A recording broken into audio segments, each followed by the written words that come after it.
morning and you got to get another story out, you blog. You know why? Because you know more about your team than anybody else. There is 32 teams in the league. 32 teams. You expect them to know every team like you know yours? Wait, they don't. They don't. And how do you do this? You go to the Dallas Cowboys show, you get a blog, and you blog about the Cowboys. You blog all night long about the Cowboys. You tell people what they need to know about the Cowboys instead of letting people tell you. That's what you did all last year. No more. You know why? Because we have the internet. All you have to do is have heart. And you can do it. You know why? Because you're a fan of a championship football team. And a fan of the championship football team, they give everything. They give everything they got to help their team make it to the Super Bowl. And if you're not willing, as a fan, to give it all you got, then you go to the New England Patriots. Blog, blog, blog, blog. There's nothing better than that. Nothing more fulfilling. Nothing more special. Blog.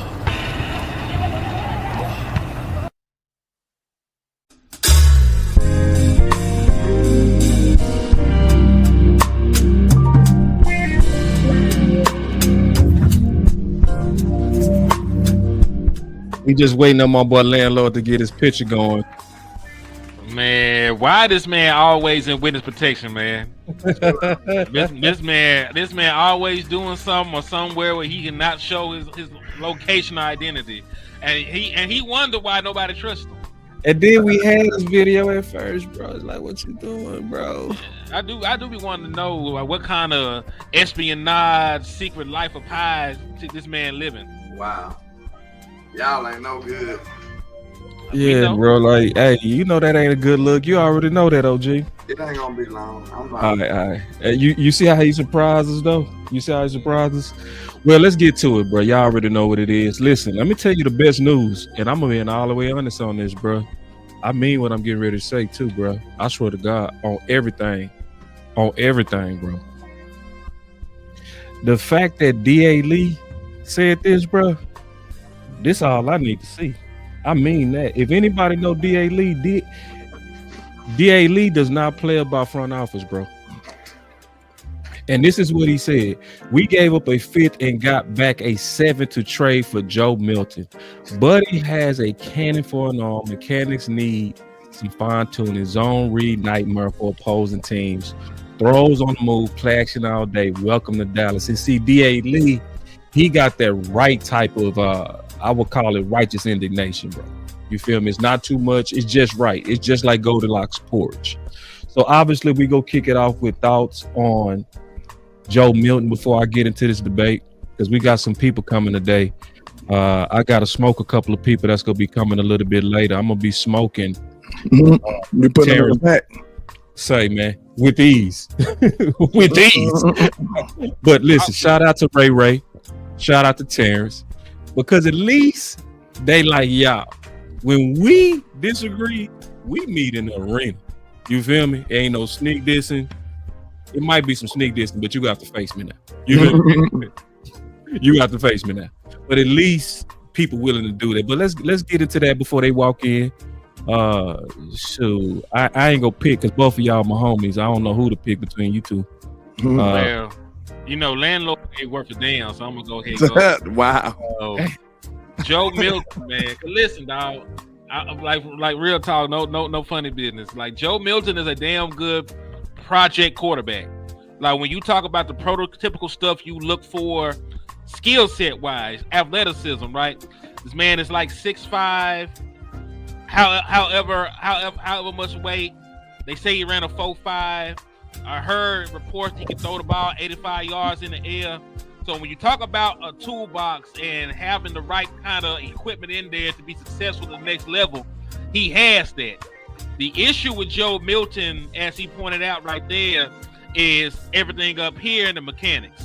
So some of his decision making, you know, back at college at Tennessee, he'll put the ball in play for no reason, for absolutely no reason, going down facing pressure. Like he'll panic sometime when pressure get there, and he'll just put the ball in the air. But he didn't throw a lot of picks though.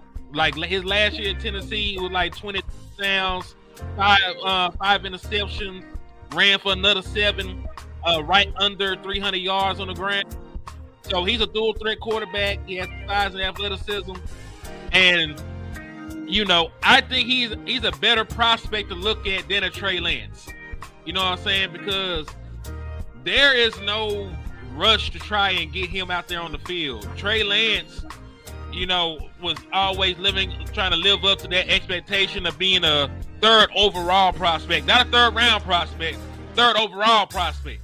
You know, big shoes to fill. Big shoes to fill. So there's not that kind of pressure for Joe Milton. Joe Milton coming in with a chip on his shoulder, trying to prove to people that he belongs in the National Football League. So, and what I like about the Joe Milton acquisition, what a lot of people aren't actually saying, Joe Milton chose the Dallas Cowboys. Like, Henry, what you talking about? What you mean he got traded? There were better offers on the table from the New England Patriots. Right, from the New England Patriots, there were better offers. Like, there were multiple teams, the Raiders, the Eagles. There was a lot of folks out there that wanted Joe Milton. But Joe Milton wanted to play for Dallas, so they honored that. Right, they honored that. They could have got a better deal, but they sent him somewhere that he wanted to go. Because they fool with Joe Milton like that. So I thought the fact that he wanted to be here, that he even chose this place to come, says a lot about his character. He knows that he's coming in behind an all-pro quarterback, and he's not scared to work. So I like Absolutely. This, I feel like this is one of the first times we really got the prototype right. You know what I'm saying? Dallas was one of the weirdest places ever when it comes to backup quarterbacks, because in my mind, I look at a backup as a lesser version of my starter. So, like, I don't have to change my whole game plan completely just to play somebody. You see what I'm saying? You would have noticed a drastic difference between the way we played with Cooper Rush and the way we played with Dak Prescott. Sometimes it worked out in our favor and it was a winning formula. So it ain't no hate on it. But I like a person that I don't have to change my whole thing. I can still do some of the same things I got with this guy. So he's a more than athletic guy. You know what I'm saying? He got a super big arm. He throwing the ball flat-footed, 80 yards. He going crazy with it. And I like the fact that he picked us too. You know what I'm saying? That shows that he's up for the challenge and he feel like he can come in here and help this team out. So I'm with it, man. I like the move that we did for a 5th round pick, got a 7th round back, and we still got another 5th round pick if I'm not mistaken. So it's not like we just out of the 5th round. Now, according to the draft, I still feel like we might need to be like, if our guys ain't there, trading back might look a little more attractive now. You know what I'm saying? Because you can still get one of your premium players and get another 2nd. I feel like the sweet spot in the draft is the 2nd round. I feel like that's a sweet spot in them. So what you think, boss? I agree. Man, I got so much to say about it, bro. Like, and somebody predicted this trade too, by the way. My fault. Yeah, it's been going around. It's likely been in the works because we don't get that lucky. You don't get it on the head. Like, I think you brought that to my attention. Somebody published that and was like, "This is a trade idea." Mm-hmm. Lou, be on standby, bro, if you can, because when we start boxing, I might need you. If you could, I'll send you the link. Shout out to Lou, man. Shout out to Lou. Shout out to Lou. Cause see, I got to be careful. I'm in here with 2 former ops. I can't really call y'all ops though, because y'all went hard the other day, bro. Listen, y'all got to promote but let me answer that question first.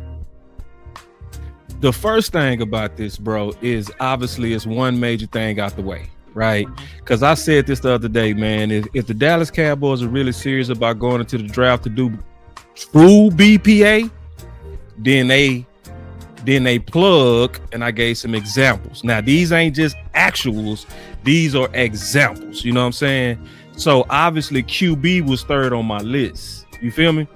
So, the fact that they obviously got this dude, that means that we one step closer to having true BPA. So, that's what I'm really trying to do for Brian Schottenheimer. And that's something to me that we should be all putting pressure on front office to get done for him. You know, because if you don't, you just talking. I swear to God. And I'm not even trying to hear nothing about your draft and optimism until you get that out the way. Because let's just be honest. By this time in free agency, which we in week 4, you barely see any moves. So we asking the Dallas Cowboys to at least make 3 moves. To be honest, I might be happy with 2 because it rarely happens. That's my first thought on it before I give my other thought. Okay, I like what you said though, because this is one of the rare instances where you would have thought that we wouldn't have made no move, but we came through. You know what I'm saying? And I ain't gonna lie, I feel like at the beginning of Mike McCarthy's tenure, he did that pretty well. You know what I'm saying? If you think back, he was one of the first people that got us a backup quarterback. You remember we never had a backup quarterback for real. You remember? Like, he brought in Andy Dalton. Before then, we knew if that got hurt, it was over. We didn't have nobody that was even noteworthy that backed up that at all. If you go back and if you think about it. So I feel like in the beginning, they usually give you the tools to be able to be in a position to go BPA. So yeah, I feel like I said this too, boss. If they don't do that for Brian Schottenheimer, I really feel like they coming into this relationship with bad faith. Like, for real. Like, they should help him get in a position so he can have the best draft possible.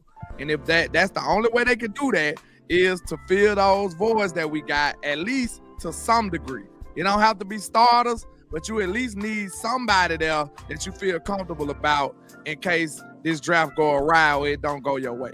So yeah, I feel like we need to pay attention to that. If the Dallas Cowboys want to act like they moving differently, they got to put Brian Schottenheimer in a better situation. And like we said, the only way you could do that is fill those voids. Well, hey, this is sort of similar to what me and Boss talked about not too long ago, man. Because me and Boss had a conversation on the phone because, you know, we wasn't really feeling how Shotty came in with the energy, you know, the happy-go-lucky, I'm just happy to be on the yacht kind of energy he had when he talked about Jerry and them. But I told Boss this, man. You know, this is my opinion on this. I'm gonna let him play this out because either he a hoe or he knows something we don't know. And you know, because we were talking about there being these hoes and him being happy and complicit. Talk about BPA. You gotta explain that though. Want me to explain it? All right, yeah, because people don't know what you mean. I get the abundance, but elaborate. All right, so cool. So really what I was saying from my standpoint on this is Brian Schottenheimer was acting like he was just gonna shut up and take it with the moves that were made, and the moves were not good. Like let's be real. They made a bunch of moves and trades. They're like over a dozen, and none of them are for really any starting caliber quality player. And he acting like that is good enough to take it to the draft. At least he spoke like that, right? But like I told Boss, we were having our conversation. I'm not going to rule it out yet because these kind of things do take time. They might have some stuff in the oven ready to come out. So that's why I said either he a hoe, he just going to sit back there and take it, or he knows some that we don't know. And one of those moves came to fruition recently with the acquisition of Joe Milton. That's one of the pieces coming off of the board. So I'm not saying that everything that we've been praying for is going to manifest. I'm not saying they're going to sign Keenan Allen. I'm not saying that Asante Samuel going to be here. But I am saying that there are probably other moves that they're trying to make to add more players into this mixture before the draft gets here. They've been very vocal about making trade. They've been very vocal about not being done in free agency. Now it may not be the people we want, but you know, I do believe that they're going to make an attempt to put more people in the room before the draft starts. I agree. I'm gonna tell y'all something, and I'm dead ass on this, brother. I'm honestly thinking about changing my name, bro. I'm in real thoughts about this, bro. I think I'm showing too much respect to the Cowboys to be over here talking about Boss Cowboy. My new name finna be Boss Show Me. I swear to God, I've been really contemplating taking them all the way off my name until you show me. You know what I mean? So it's one of them things to where we got Ray in the building. What's up, Ray? What's up, how we do? Y'all hear me? Yeah, we hear you fine, big dog. We got Ray right on time. You ready for this ass whooping, bro? What'd you say? What they say on Harlem Nights? Somebody gonna get their ass whooped. So we just basically, obviously we talking about Milton. Is but you obviously jump in on this. But before we get your input on it, I wanted to play a video from not Mike McCarthy, from Brian Schottenheimer. To me, that adds another layer of my love for Joe Milton. So I want y'all to just kind of sit back, play this, and we gonna start it off with you, Ray, since you came in. Y'all give me 1 second to pull this clip. 1 second, man. I gotta fly this plane. Y'all know how it go, man. I'm used to that. Already. So, Hen, what do you grade this move by the Cowboys? No, check this out. Before you do the grades, I'm gonna play the video, then we can go there. You ready? I'm just trying to buy us time. Go ahead. Oh, no, I appreciate it. OG stuff. Here we go. Already. Right now. Bam. Back to offense to a certain extent. The need for number 2 receiver behind the senior level. You talk about that, getting that more juice in the passing game. Yeah. Again, CeeDee's an incredible player. Always looking to add depth at that room. Again, really proud of Jalen Tolbert. I've talked about him from the time we started talking about it 2 years ago when he was improving to now we talk about him as the leading receiver, touchdown-wise on our team. Along with finding guys and adding more pieces, it's our job as a staff to be a developmental staff, right? We need to get these guys like Ryan Flournoy, Mingo to take the next. Nah, that's the wrong clip. I don't want to hear that either. Yeah, because that's a whole other subject to where I'm like, Brian, bro, shut up, bro. Like, I ain't hearing that. Yeah, you over talking about you need to develop them. Hold on real quick. You talking about the people that I want you to draft like they don't even exist. But hey, can I be fair with the shit though? Go ahead. He still doubled down and said that they're looking for explosive number 2s and evaluating the draft. He said they got to get their shit together, and we gonna look for some other folks in the meantime. That's what he said. Talking out the side of his neck though. That was he said in a very professional manner. Because I still need you until I find somebody. If he's gonna go explosive in this draft, they would make the pick golden. The pick, in my opinion, because what he did running a 40 or 4.29 at the combine, he's got that speed. You need a receiver to complement CeeDee. CeeDee eats the best in the slot, in my opinion. So you need someone that can play those boundaries, that can get that burst of speed. The Brandon Cooks. Someone can do what Brandon Cooks did before he got to Dallas. That's what you need. I was about to say, because I'm he glad didn't you do threw it that in very well in Dallas, in my opinion. He did not. He did fit Dallas. I mean, I can't say he did nothing, but we expected more. I think that's fair. I think that's fair to say. Everybody expected a little more from Brandon Cooks. I got 2 clips. Y'all ready? Found it. I'm down. Let's do it.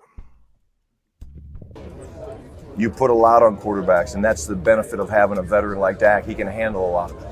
He needs to be mobile, though. I mean, I think that he was early in his career to really make Clayton's run game go. I know his success has been with a mobile quarterback. Well, it's funny when you talk to Clayton, he said the thing about Kyler is Kyler never really wanted to run. He was really good, but he said he'd go into certain games, he'd be like, man, I really don't want to, I'm not feeling running this week, but this next part finna be so interesting. It's like perfect for Joe. Listen.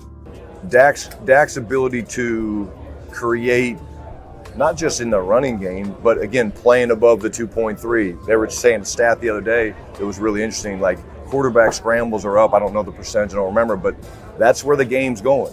Why is the game going that way? Well, these defensive lines are freaking incredibly talented, and they're deep. Most teams now have 4, 5, 6 first rounders on their front 7, so the pass rush has become really, really good. So I would say that's the bigger part of it, not just Clayton's run game, but the ability to extend plays, and then when things break down, pull it down and make you 6, 8, 10 yards.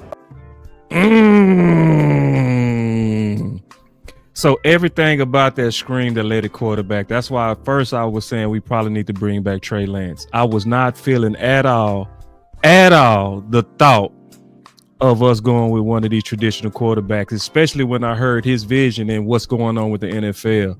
Yeah. So Ray, I said I was gonna kick it off with you. What's your thoughts on that? Man, it was a lot. You said it right there. You know how he mentioned the front seven first? Yeah. I think there's going to be an emphasis more on the front seven. You look what they got at defensive end specifically. You got Kendricks coming back. He's going to be healthy.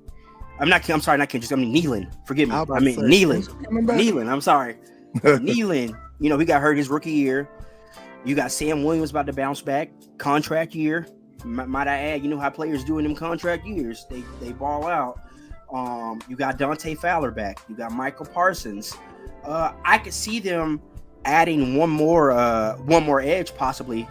I think that depends what happens in the first round.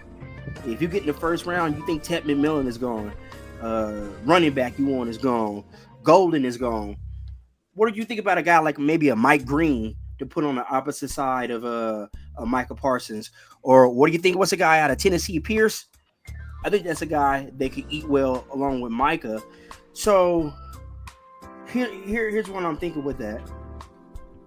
Even to go back to the other clip, like you said, you still gotta get the receiver. You gotta get explosiveness. I think he just wants to find the best playmakers. No matter where they are playing on the field, he wants playmakers and game changers. That's what I take for that the most. Because what he was saying in that clip was the change in the NFL going with more athletic quarterbacks because they need to be able to buy time, you know. So that kind of pointed to a certain type. I'm gonna pass it to you right now, Henny, because he had another clip I'm gonna play real quick and we'll talk about it. Here we go. Quarterback spot. I know you said there's kind of a desire to get younger behind Dak, but would a veteran still be on the table, a veteran option in free agency? Yeah, I think so. We're open to anything. Again, we're all Boy, that boy was smoke screening, wasn't it? God damn. Hold on, let me go back, bro, because remember they was leaking out there. Oh, we go draft him. Remember that? We go draft the youngster. And so that's why Nick came out first with the rumors of them drafting. So hold on, listen. The backup quarterback spot. I know you said there's kind of a desire to get younger behind. So you see how I said it's a desire to get younger, because that's what they was leaking out. They was saying the Cowboys want to get younger, meaning they wanted to draft him. You know what I mean? And then all of a sudden they pop up with Joe. Can I ask a question real quick? Yeah. Real quick. Yeah. Do the acquisition of Milton, do that take away from you drafting a quarterback now? You got three. I don't think so. You can take it, I guess, if he does. I would say it does put you in a better position for BPA all around. You don't have to draft the quarterback, but I'm just trying to see, do you think that's quarterback is no longer on the Dallas Cowboys table now? It shouldn't be as a need. But now if you just get one that's just like, hey, bro, this is the 5th round. This is Jalen Milroe. Jalen Milroe right there. This is what we wanted them to do. We didn't want them to go into the draft. That's why I swear to God I hated them saying at first we was looking to go younger. Because first of all, it was telegraphing what you go do. Like, why would you do that? You get That's what they do. They do that all the time. Like but this was a smoke screen, right? Which I actually commend them for, right? This was a diversion. A good move, right? And they sent a major smoke signal out there that it was false. I think it was.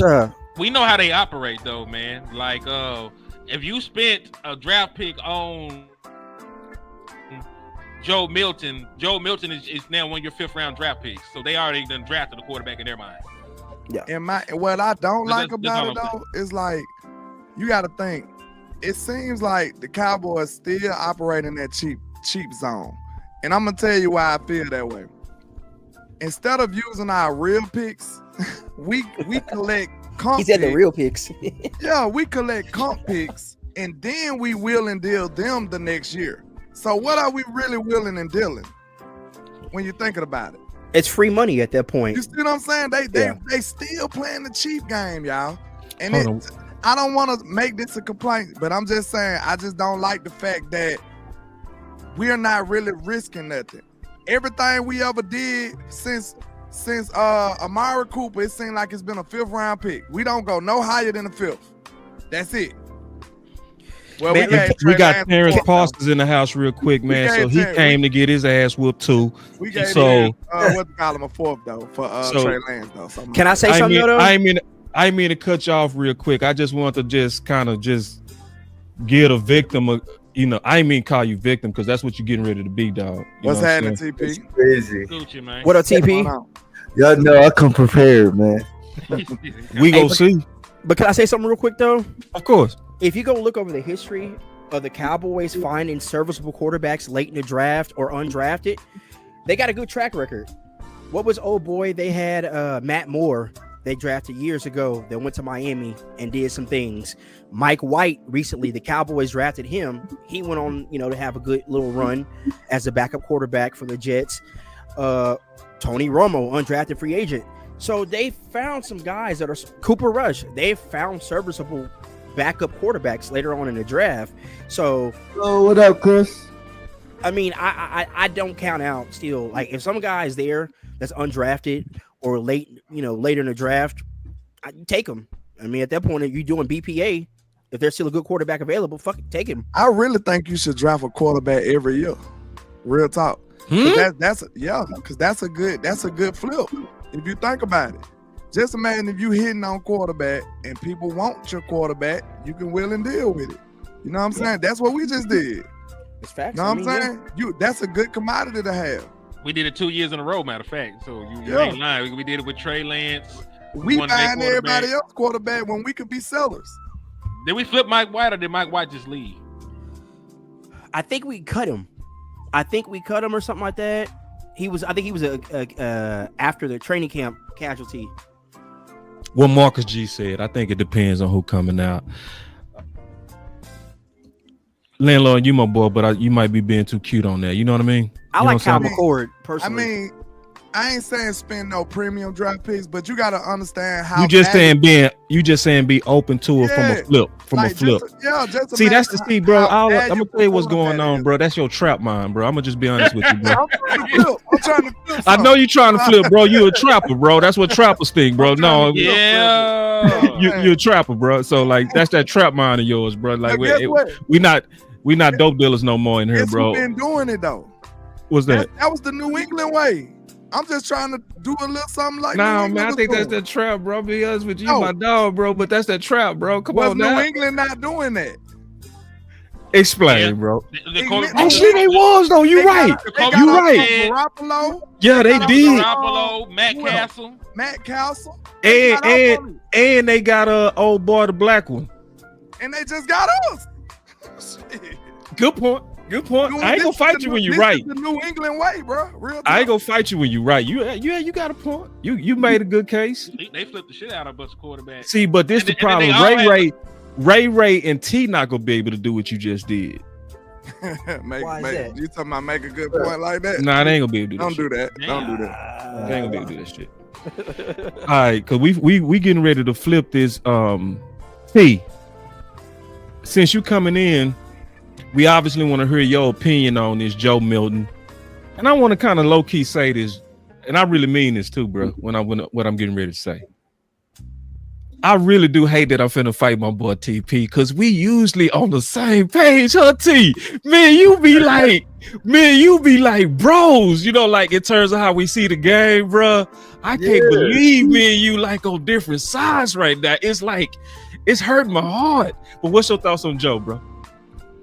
Oh, I think Joe good, man. I think he can be a solid backup. He got the potential and the upside to be a starting quarterback. And that's what I'm interested in, for real. To see him in the preseason, training camp, see how he developed throughout the years behind Dak, and see if he can really be something, because he got the athleticism, he got the arm. I mean, it's just gonna be reads and accuracy. All right, so it's that time, bro. It's that time. So let's get into it, bro. I'm ready to squad. Let's go. I'm sick of this. All right. So let me first kind of show kind of like what's kind of going on so everybody can get caught up. First of all, I do respect the fact, and I really mean this, bro. I respect the hell out the fact that both of y'all are willing to face, you know what I mean? And kind of debate this out, like on man stuff. Like, this is how men supposed to do it. Just to be honest, if you see something on a different level, let's talk it out, right? Let's talk it out, because maybe you go make some points. Maybe I'm gonna make some points, but if we dodge it, if we talk over each other, or if we talk at each other, we'll never be able to have a true war room experience. So this is Ray. Ray say you don't take a guard in first round. If you're a first year head coach, you want BPA, and essentially a game changer, playmaker. His own words, he said that build from the inside out, which I think you kind of got that context wrong. We'll talk about that. Well, he said Then outside in the video. Build from the outside. Yeah, outside in, my bad. And then it's Terrence. And Terrence say, do people not realize our online got better when Zach Martin got hurt? LOL. Our blocking got better. I agree. But you will have on this app, you will have people on this app, which I took as a personal shot at me, dog. He upped the blick on you, didn't it? Man, he upped the blink on me like, say, bro, put my name on that. You hear me? He said, but you will have people on this app say, we need to draft somebody to replace me, replace him. He's already been replaced. Let's go get some weapons and play ball. That part right there. Well, let's go then. You kick it off then if you think you froggy, homeboy. Man, let's go get some weapons and play ball for real. See, let me say this, man, between you and Ray. The first thing between you and Ray that's messed up, bro, is y'all not listening to y'all head coach, bro. Y'all not. I'm not listening. I hear what my head coach say. No, you don't, because this is him right here. I need you to listen. Check this out. And is there anything else you'd like to do before the draft starts? Well, first and foremost, we're always looking to create competition. We're certainly not done, whether that remains in free agency over the next, couple weeks, or whether that's through the draft. We really want to attack the front, on both sides of the line of scrimmage. We really want to attack the front, on both sides of the line of scrimmage. I'm really excited about what we did. To attack the front, on both sides of the line of scrimmage. We want to attack the front, on both sides of the line of scrimmage. I'm really excited about what we did on the defensive side of the ball, up front. Getting guys like Solomon Thomas, Peyton Turner, to get Dante to come back. Those are guys that give us an edge to play on the edge. The more I learn about Solomon, I met him a couple years ago at Dak's event. His story's incredible. His leadership skills. East shakes out. You've obviously been in the division. What do you think that you guys have to do to be able to compete in this division to win the division? Well, again, I think number one, it's an incredibly difficult division. Addressing the front seven on both sides of the ball. Addressing the front seven on both sides of the ball is something that we've wanted. Addressing the front seven on both sides of the ball is something that we've wanted to do. Seven on both sides of the ball. Bro, you play that clip one more time. Hey man, it's just obvious you ain't listening. So I gotta play it a couple times because you ain't heard it. Like you ain't heard it. So hey, I gotta make it clear, Ray. I heard it. Again, one of the mantras of our program is going to be you got to own the line of scrimmage, and so our program is going to be you got to own the line of scrimmage. Again, one of the mantras of our program is going to be you got to own the line of scrimmage. One of the mantras of our program is going to be you got to own the line of scrimmage. And so, see, I don't want y'all to think I'm making this shit up. Right? You're there for the cook, right? I'm for the cook. So, no, hold on, quick, man. Listen. Let me just get it all out, bro. Let me just get it all out, and I'm gonna smoke y'all. Just hold on. Can I ask a question? Yeah. I just want to know, is we talking about at 12 or we talking about, period? See, they talking about not at first 12. Round, period. Oh, you talking about 12.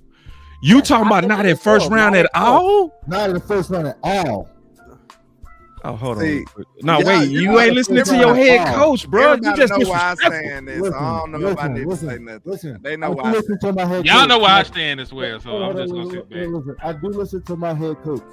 And my head coach also said that we need to draft a playmaker because we don't want to be drafting at 12 again. Now play that part. He want to draft a play. I will play that part because I'm gonna show you, man, that you got that out of context. But and that's where he said build from the outside in. He specifically said receiver, corner, edge, outside in. So that's why I was saying he wants the difference. Hey man, come on now, TP, Ray. Let's keep it real, bro. That's a smoke screen, bro. This a clear smoke screen because we'd have And CTP, I ain't gonna lie, bro. You my boy, but I'm disappointed as fuck you too, bro. Cause see, you know that you ain't never heard nobody say you build from the outside in, bro. You ain't never heard that, bro. He's sending a smoke signal out there. Hold on, listen. Mafia said he gonna start smoking crack if we draft another trench player in the first. So Lord, we gotta pray. Hey, listen. Hold on, real quick. Hold on. I gotta say something to Hen and LandLord real quick, cause I know them dudes, dog. Them dudes is like we trying to let you live. I see you. I see you because I see y'all itching, bro. I see y'all itching, but I want to just whoop Ray and TP first, then I'll whoop all four you motherfuckers. You hear me?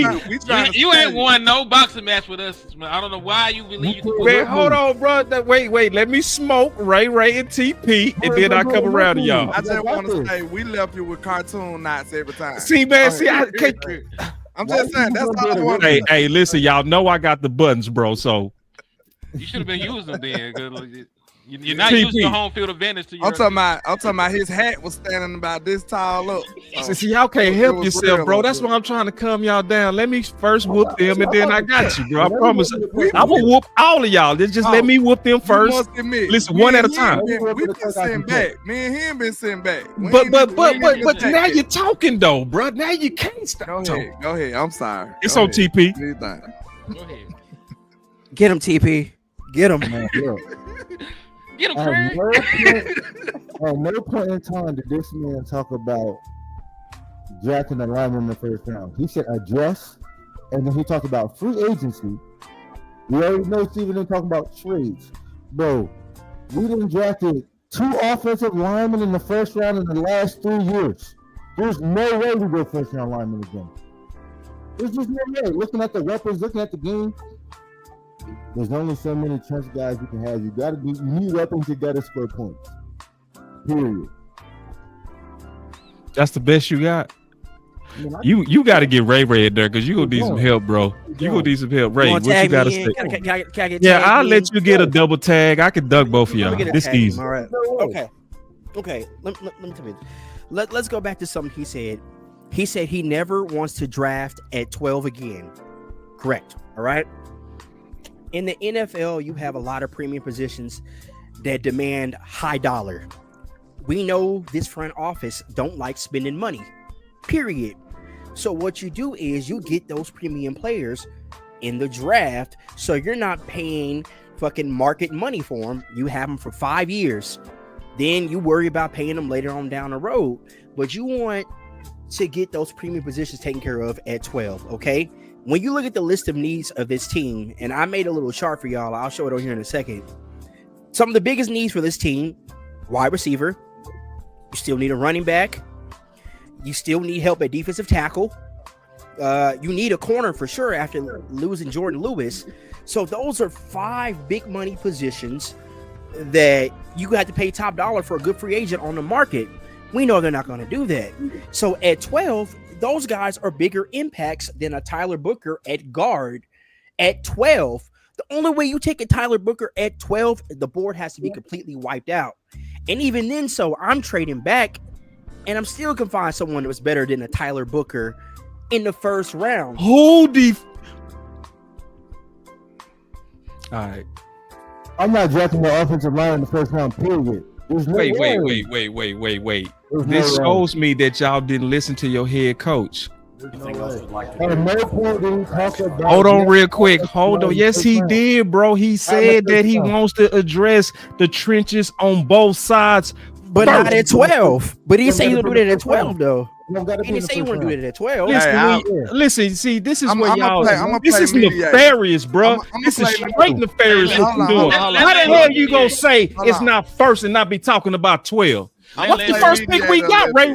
Let LandLord do. Keep it real now. Hold on. I'm gonna play mediator a little bit. I just want to ask a question. I'm not on nobody's side, but I see where Boss coming from. I see where y'all coming from. I just want to ask: is Brian Schottenheimer? Is it possible, Boss? Because I know you convinced that he's talking about drafting somebody to make the line better, right? No, I'm not even really saying that. What I'm saying, just so you'll know where I'm coming from. Okay. I'm saying that the head coach that we just listened to 3 separate times said in 3 different moments that the trenches on both sides is the priority. And he even mentioned it again when he was talking about how to face the division.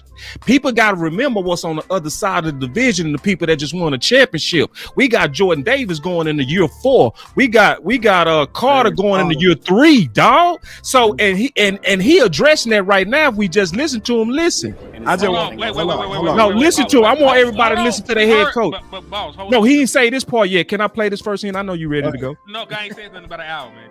Can I just say it? Yeah. Okay. He said trenches on both sides of the ball, right? Yeah, he did. All right, so how you know he ain't talking about one of these raggedy ass edges? What defensive tackles?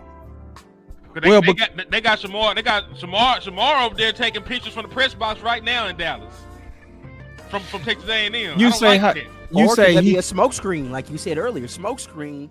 If you listen to, if you even listen to what he said when he said the identity that he wants to have is physical. So that's obviously not even just dealing with no edges. If you talking about edges, you ain't talking about physical, because a lot of times they trying to get around you. So if you're talking about physical, you're putting that man had a 10 on his RAS. Let me play the clip, man. I want y'all to listen to the head coach. And is there anything else you'd like to do before the draft starts? Well, first and foremost, we're always looking to create competition. We're certainly not done, whether that remains in free agency over the next, couple weeks, or whether that's through the draft. We really want to attack the front, on both sides of the line. We want to attack the front, on both sides of the line of scrimmage. To attack the front, on both sides of the line of scrimmage. I'm really excited about what we did on the defensive side of the ball. So notice he started talking about the defensive side of the ball, because that's what he addressed first in free agency. So that means that he still could be open to doing it, because at the same time, the problem that I have with what Ray said is need shouldn't be the conversation, in my opinion, at 12. 12 should be about the freak. I'm kind of with you on that though, boss. You don't want to get it wrong trying to reach. Yeah, you don't want to get it wrong, bro. And you don't want to pass up on who clearly better, because we might even see Booker different, but it's other players there that I want to show real quick that could slip, right? And I just want us to talk about this, right? I want us to talk about this because I do have a feeling, especially when I'm listening and I'm looking at the draft board, what if Will Campbell falls? You telling me you're not interested in Will Campbell?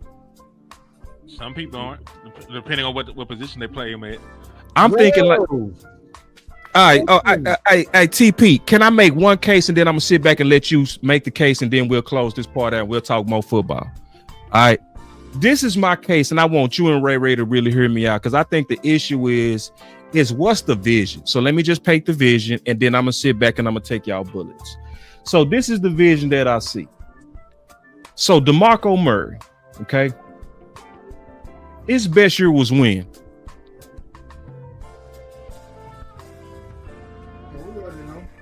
2014, the year they dragged Zach Martin, where he had 1,800 yards.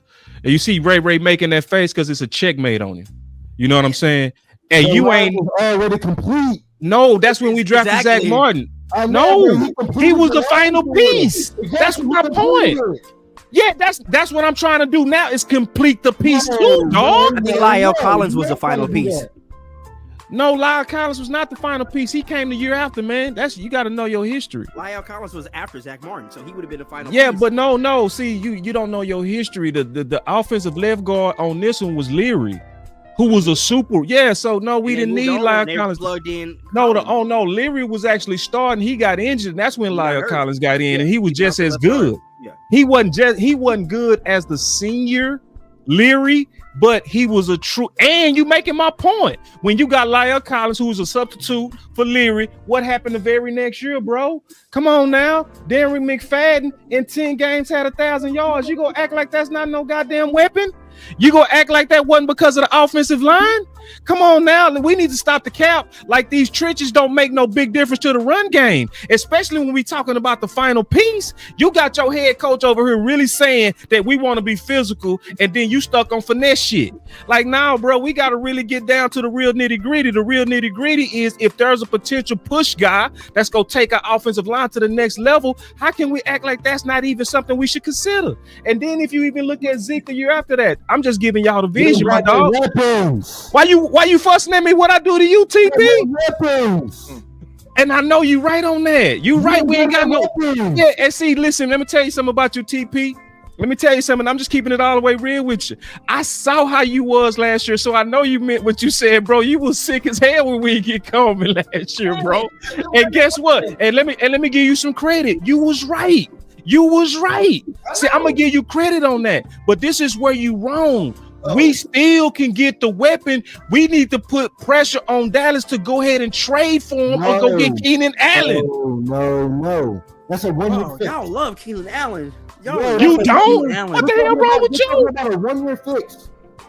Yeah, and that's sometimes all you need. Cause see, hold on real quick. Cause how you gonna be like you not cool with that 1 year fix when they said themselves that they want to have a receiver to be able to go BPA? If you get Keenan Allen, you can truly go BPA. You don't want that big dog? They said explosive.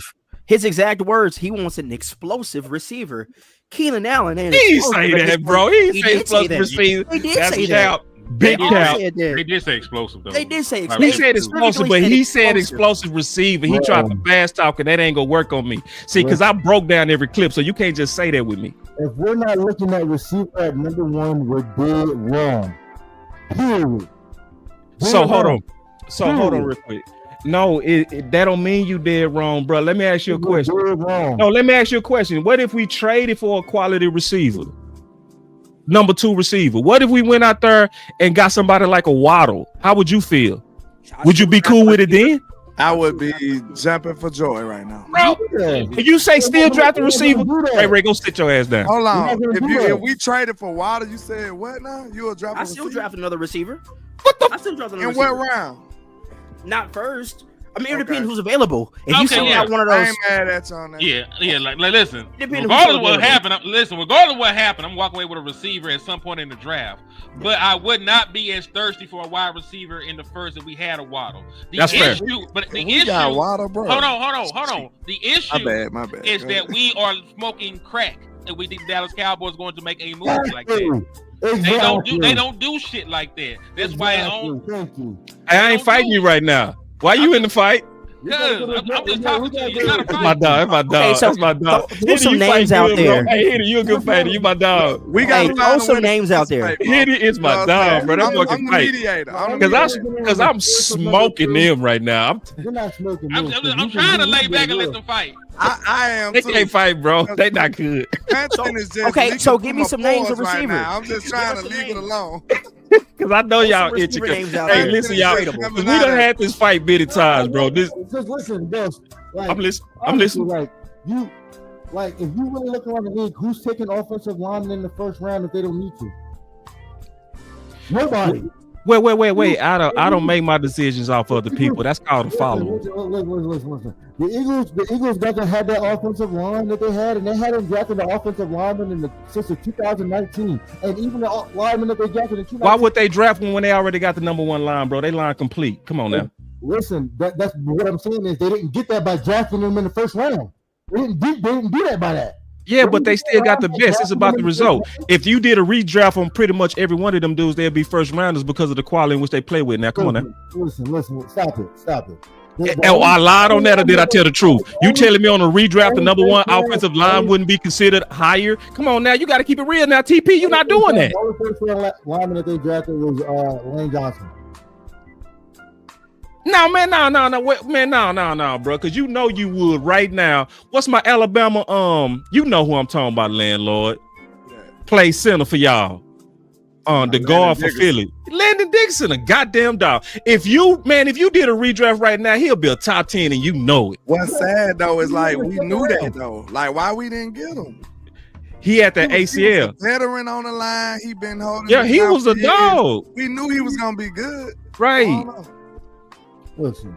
Have y'all seen the list of players that the Cowboys have brought in for their 30 visits in Dallas Day? We need X's and O's. Like, we need talent. Like the line is sufficient enough right now to where we don't need to draft one in the first round.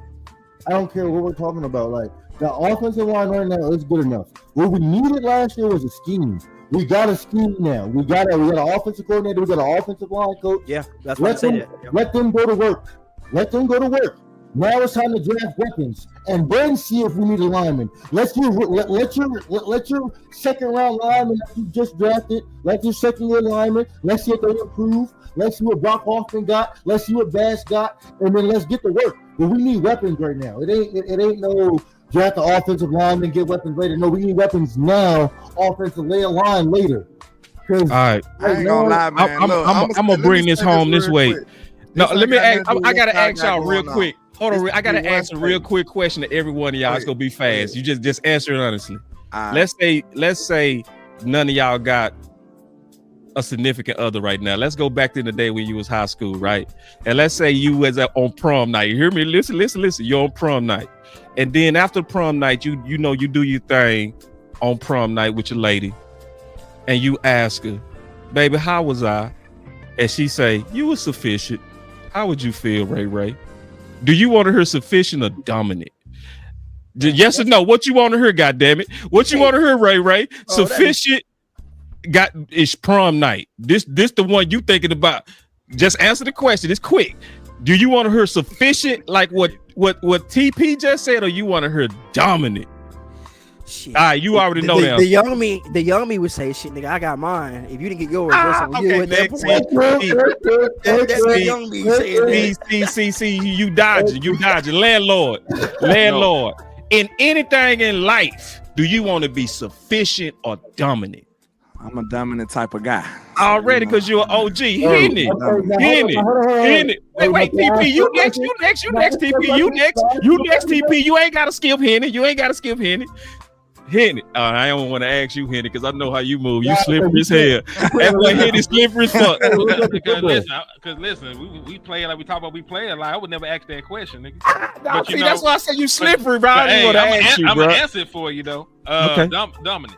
That's my dog. All right, TP, you got it. Come on, man. Everybody will be dominant, but in terms of football, so why you over talking about sufficient? You talking about we sufficient? Because in terms of football, you don't need a dominant offensive line. If anything, you need a dominant defense. Oh, so you just watched Philly win the Super Bowl and you got the nerve to say that? Are you out your mind? You just watched Philly win the Super Bowl, TP, and you gonna come at us like that? How dare you do that to us, TP? Time out. I watched Philly win the Super Bowl behind a dominant defensive line, not an offensive. Defensive. Oh my God! What that boy Big said.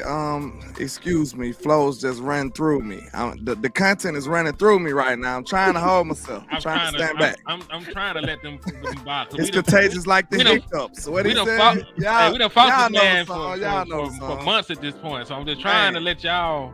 I'm letting y'all get out. And I'm supposed to be the mediator. My bad. Go obviously, we know Philly D line is offensive line is dominant too, but they really went off the dominant defensive line. They won that game off the defensive line. They got her off the offensive line, and you know I'm telling the truth, TP. Stop that. Y'all gonna have to respect the focal-pointed mediator. Right, they really got there on defense. You're gonna have to respect the focal-pointed mediator. All right. That's a point. Hey, TP, you got a good point on that, but we can't. Cause see, this is what I ain't gonna never do. I ain't gonna never lie to kick it. When you make a good point, I'm acknowledge it. That's a good damn point. But you also got to give credit to their offensive line, don't you, TP? Yeah, keep it real now. For sure. Hey, so was they dominant or not, TP? Yeah, they was dominant. Or was they sufficient? Can we ask the question though, how they constructed the line? Because you wanna listen. The issue is not about first round offensive line. You just want a dominant offensive line. Right. If we can build it other ways than using pick 12, would you not also be happy, or would you? I would be. Okay. If you could give me a solution to be dominant without doing it at 12, I'll be absolutely open to that. But what I'm saying is I don't think there's no free agents that's on Tyler Booker level, on Will Campbell level. I'm just keeping it real. Okay. I think if you get any one of those guys right now, you got a major physicality, and that's exactly what your head coach said he wanted. Okay, so but listen real quick. That's cool, right? That's cool. I understand what you're saying, but it's also the true on the flip side. we could get a Keenan Allen, or we could make a trade for a veteran wide receiver, and they probably still might not be as good as one of these wide receivers in the first. So regardless of how we get there will still have to be a compromise. I want you to understand that from both ends of why people are fighting the way they fight. And I just want to say this, speak my piece. I feel like when it came to y'all assessment on Philly, I feel like it was a little misdirected. Because I feel like the way that Philly you're supposed to be the moderator. No, this is all I'm going to say. I'm just saying, I'm speaking my 2 cents. Y'all ain't respecting my moderation. They've been talking over me. But listen, all I'm going to say is, y'all talking about offensive lines and defensive lines. Now, for the most part, Philly had those same lines. What was different? Saquon Barkley was the difference on the Philadelphia Eagles now. Let's get away from that. Like, we talking about lines when they still had Jalen Carter and what the other dude name? The other big dude. Davis. They had both of them, and they had this same O-line last year. No, they had a worse O-line this year because Mekhi Becton was a plug and play guy they picked up as a free agent, and what was the big difference? And so now it's 4-on-1. You see how it's 4-on-1 now? That's what we doing. It's 4-on-1. That's what we doing. We jumping balls today. Is it jump balls day? Fight back, nigga. I'm not saying nothing else after this. All I'm saying is it's obvious that the biggest difference on the Philadelphia Eagles was a powerhouse named Saquon Barkley that ran them to the Super Bowl. So since you jumped in, I got to punch you back. So, because we also got to then make the case, because Saquon obviously is superior talent behind that offensive line. But let's not act like the same guy that we just picked up in free agency didn't have a massive year behind that offensive line. So what he actually did, and I'm talking about Sanders. Sanders had 1,300 yards and 13 touchdowns with that offensive line. He did. Yeah, but was it anything like Saquon? No. I know you're talking about 2 years ago, but we talking about the circumstances of when he did it. He did that behind what? Philly's offensive line, and he didn't repeat that. Did he? No. So it was the difference was the offensive line. So it's not about it being 2 years ago. It's about it being when did he take advantage? Just like what I just showed y'all, DeMarco Murray took advantage of it. Just like I showed you, Darren McFadden took advantage of it, and young Zeke. So there seems to be a coincidence that if you hold on real quick. Let me finish my thought. This is the thing I'm gonna say. So there's an obvious pattern that when you truly make a dominant offensive line, that it always helps your back, and it's a long history of it. Whether it's Saquon, who looked like he was falling off a cliff until you put him behind a dominant offensive line, or it was Miles Sanders, who left that and he never was the same until he had that offensive line. I rest my case. Okay, let me say this real quick. 5 seconds. No, damn it. You don't get 5. Y'all, hey, chat, tell the truth. Ain't I doing a good job at whooping 4 people? Go ahead. I'm about to whoop you. He ain't want to let me get it out. Hold on. The boss, you told a half truth. That line was formulated the entire time Miles Sanders was there. He never reached the 1,000-yard mark outside of that 1 year. He had that line all the other years as well, and only did it once. So it still has something to do with his level of performance, more so than the offensive line as well. Because he touches, because they did a committee. Time out. No, I'm not keeping it 100, dog. Look, your point, boss, it works both ways though. Because you saying that Miles Sanders never duplicated what he did with that line, but at the same time, Miles Sanders didn't do what Saquon Barkley did. Of course, he didn't. Saquon different. That's the point. We talking about the weapon enhanced Philly line. That's all I'm saying. You talking about how good Miles Sanders was. Of course he was good, but he wasn't Saquon Barkley good. No, it's the weapon that enhanced Philly line and made it unfair. That's what that was. I thought you was the moderator. Now I'm fighting you. No, I'm about to cook you. Ain't letting me moderate anyway. So you ain't listening to me one time. You the dirtiest ass moderator, you crooked judge, you nefarious dope dealer. How you gonna be over here? Yeah, dope dealer is crazy. They do me so dirty. You the first. Why snitching over here, man? Hey, listen. Nah, I'm just messing with my boy. Hey, listen, man. And if anybody ever was in that trade and you changed your life, hey, man, shout out to you, bro. I ain't trying to judge you at all, landlord, in your background. You hear me? crazy. They gonna put it on me. Hey, listen, we all had our sins, bro. Let's keep it real. I have too. So Hey, if man. you that type of dude that like to play that trap, go for it. See, then what it is, dudes. Shout out to look, Samuel Cross. Look, dudes wear clear glasses and try to act like they ain't like that no more. Yeah. You put the clear glasses on when you want to be smart. I get you, man. I'm gonna leave you alone. Yeah. And see, my boy D.A. Lee, man, he say landlord caught a stray. I'm catching all kind of strays, ain't it, DA? It's wild out here. And I'm just trying to be the moderator. Hey, listen. I just listen, man. First of all, good debate. And I do respect everybody on this panel, real talk. And war rooms are called war rooms for a reason, right? It's stuff like this to where you're really trying to get down to it. Going high, Tyler Booker, guard, Alabama. The general manager that drafts Tyler Booker knows that they're going to get one of the elite guards in the NFL for a decade. And when they put in that pick, they're probably going to get booed. People aren't going to be excited about it. There's going to be all sorts of sports talk radio about it. And they're going to have to endure that. But they're also going to sleep like babies on Thursday night of the draft, getting ready for Friday, because they know they just got a starter who's going to be a great player and is going to bring that kind of level of attention to detail and team leadership that you look for in your locker room. He might be the second offensive lineman off the board. I don't think that's that great. Yeah.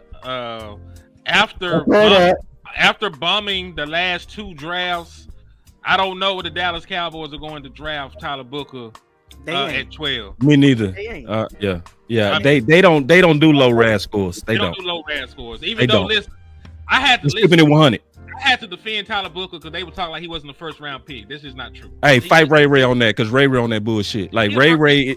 I said he won the 12th. I said he won the 12th overall. I got your words. I got your words in writing. Don't do me, dog. I got you in writing, man. Hold on, bro. Let me see who this is. Who is this? You don't take a guard in first round. This says nothing about no damn 12.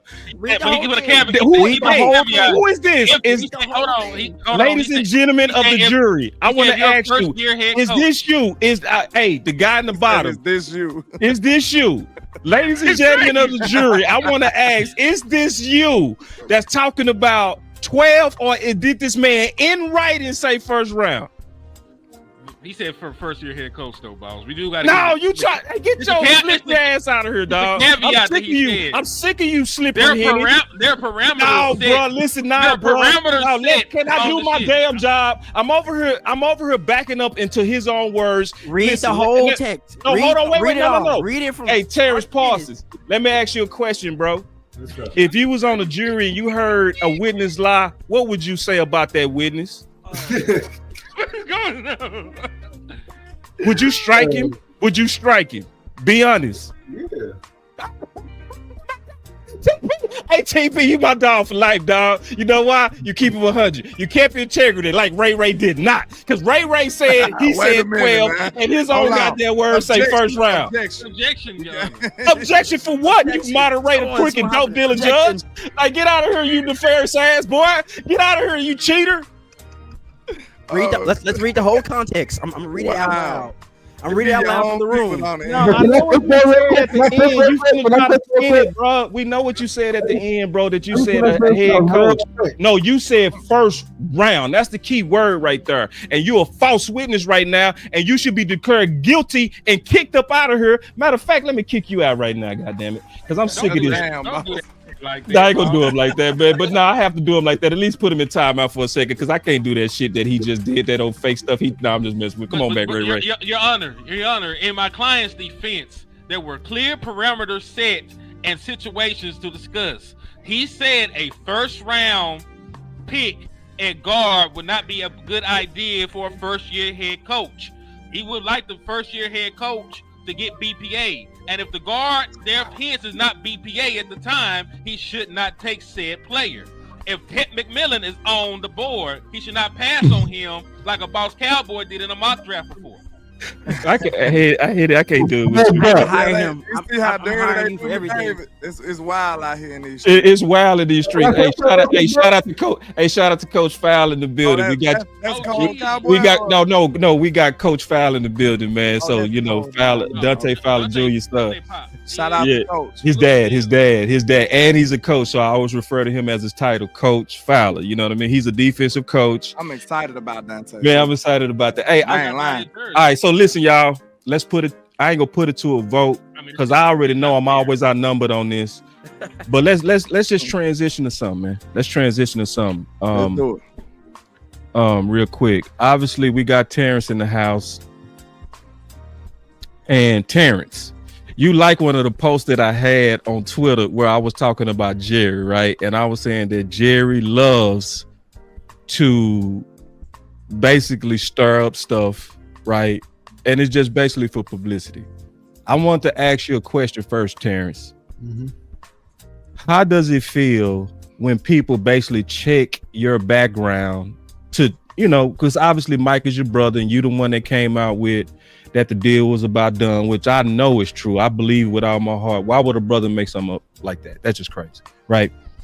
But how does it feel though to have a lot of media people kind of checking behind you to see if what you're saying is true? Like, what's your feelings behind that? I mean, I'm cool with that because, you know what I mean? I feel like you should never believe exactly what you hear. You That's real. That's fair. That's fair. That's fair. Because I think that is fair that they did check behind you.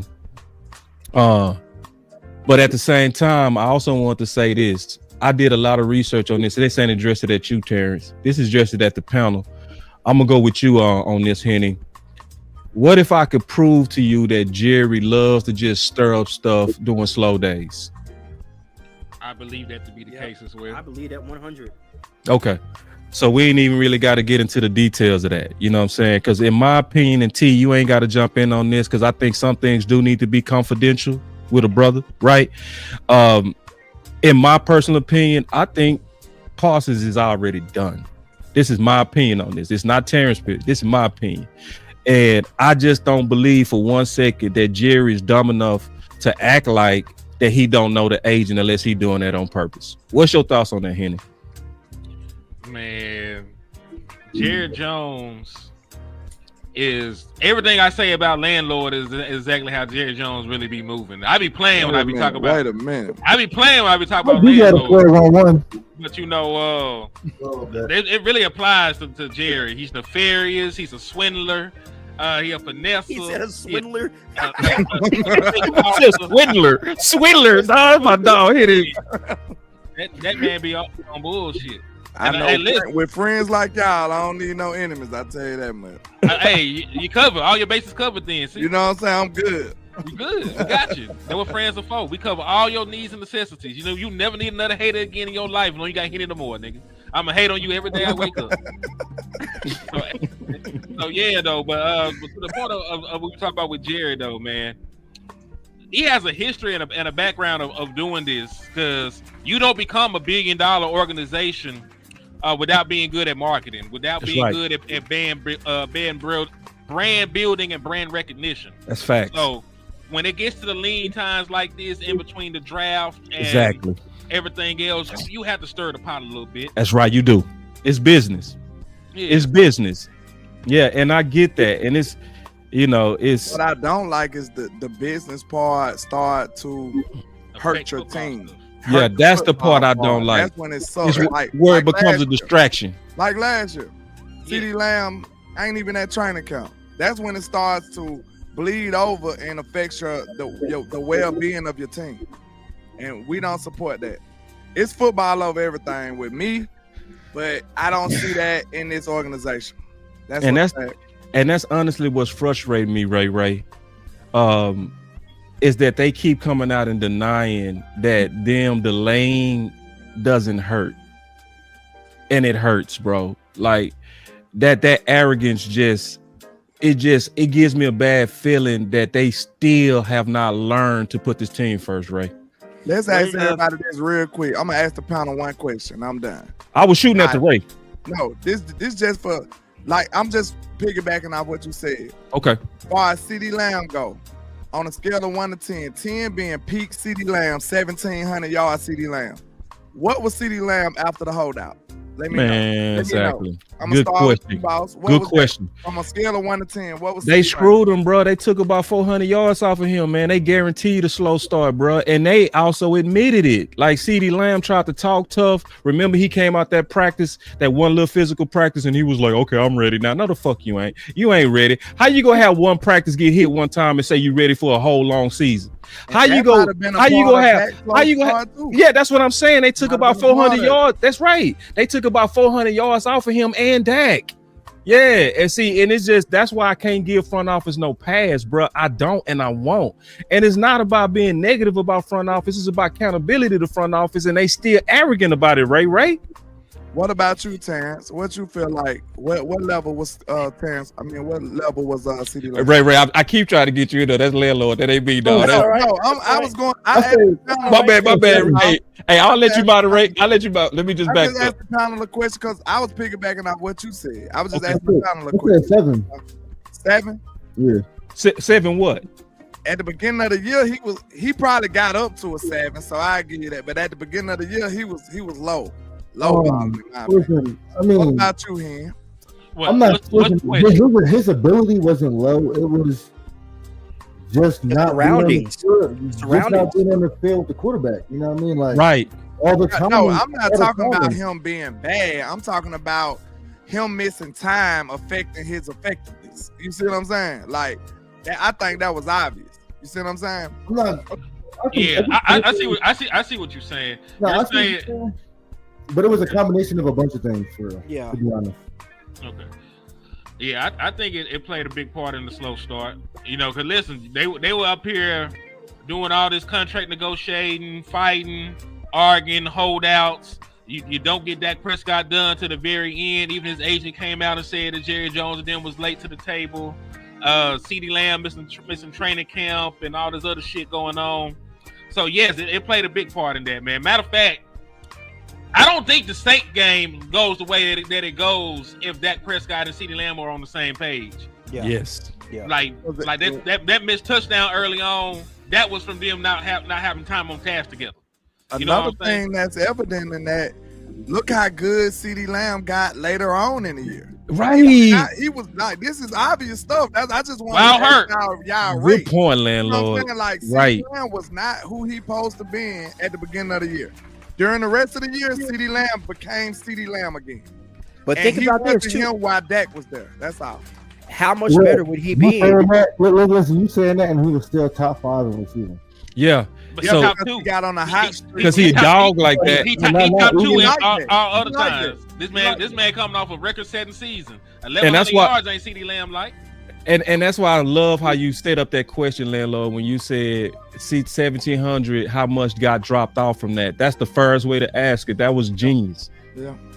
But think about this too. Also, how much of an impact would it been if CD wasn't doubled all the time and you had production from your wide receiver too, or if Jake Ferg would have produced, because Jake Ferguson didn't do shit last year.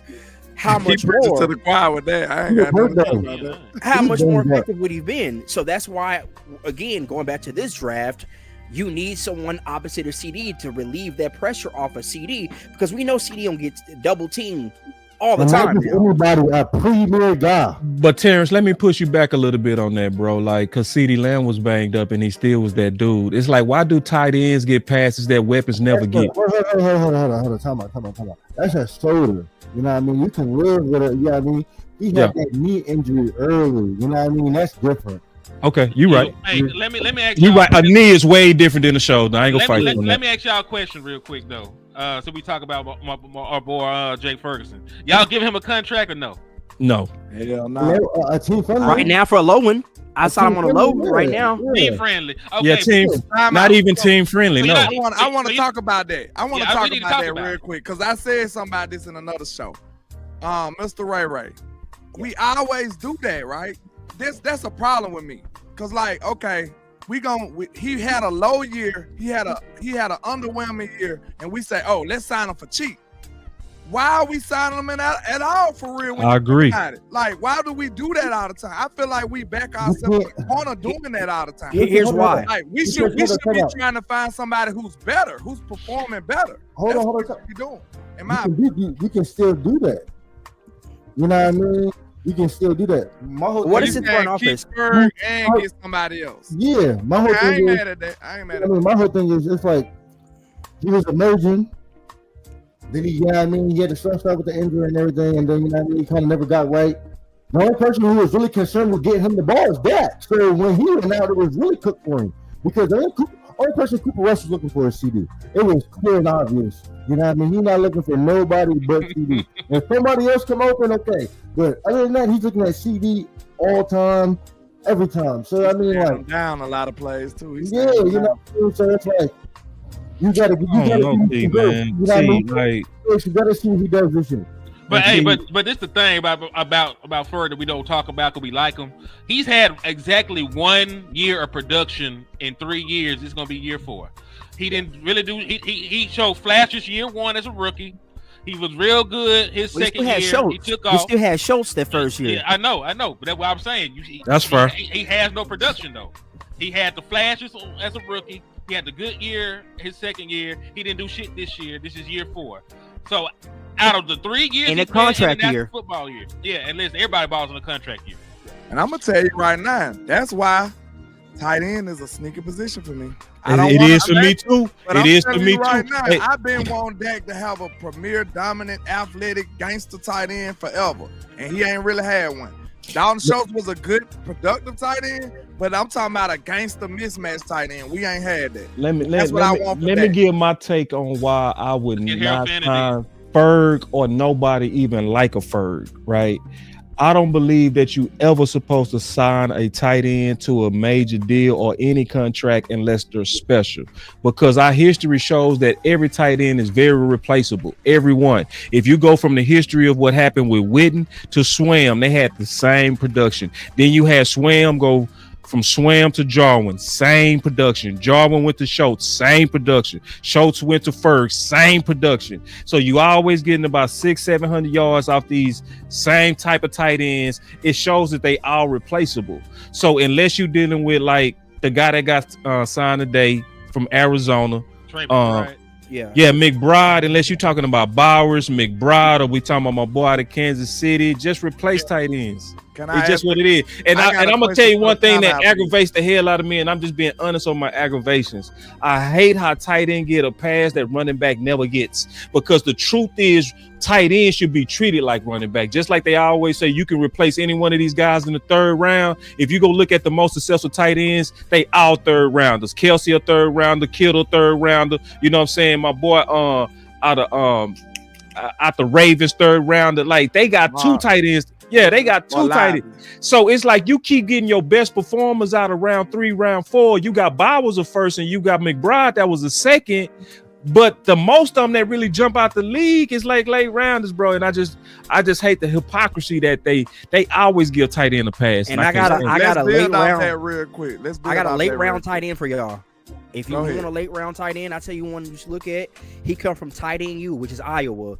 Yeah, Luke Lachey. Yeah, Luke we with Lachey. I'm telling you, that kid. I'm with you on Luke. I've seen his release.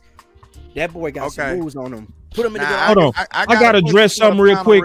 Hold on. I gotta hold on real quick, landlord. I'm gonna be real quick on this because I see what's happening. Like you say, leaders don't skip OTAs and training camp. That's addressed that Micah Robert. Hold on real quick. I got it, T. Let me tell y'all something, bro. That's one of the biggest lies that was started on Micah last year, bro.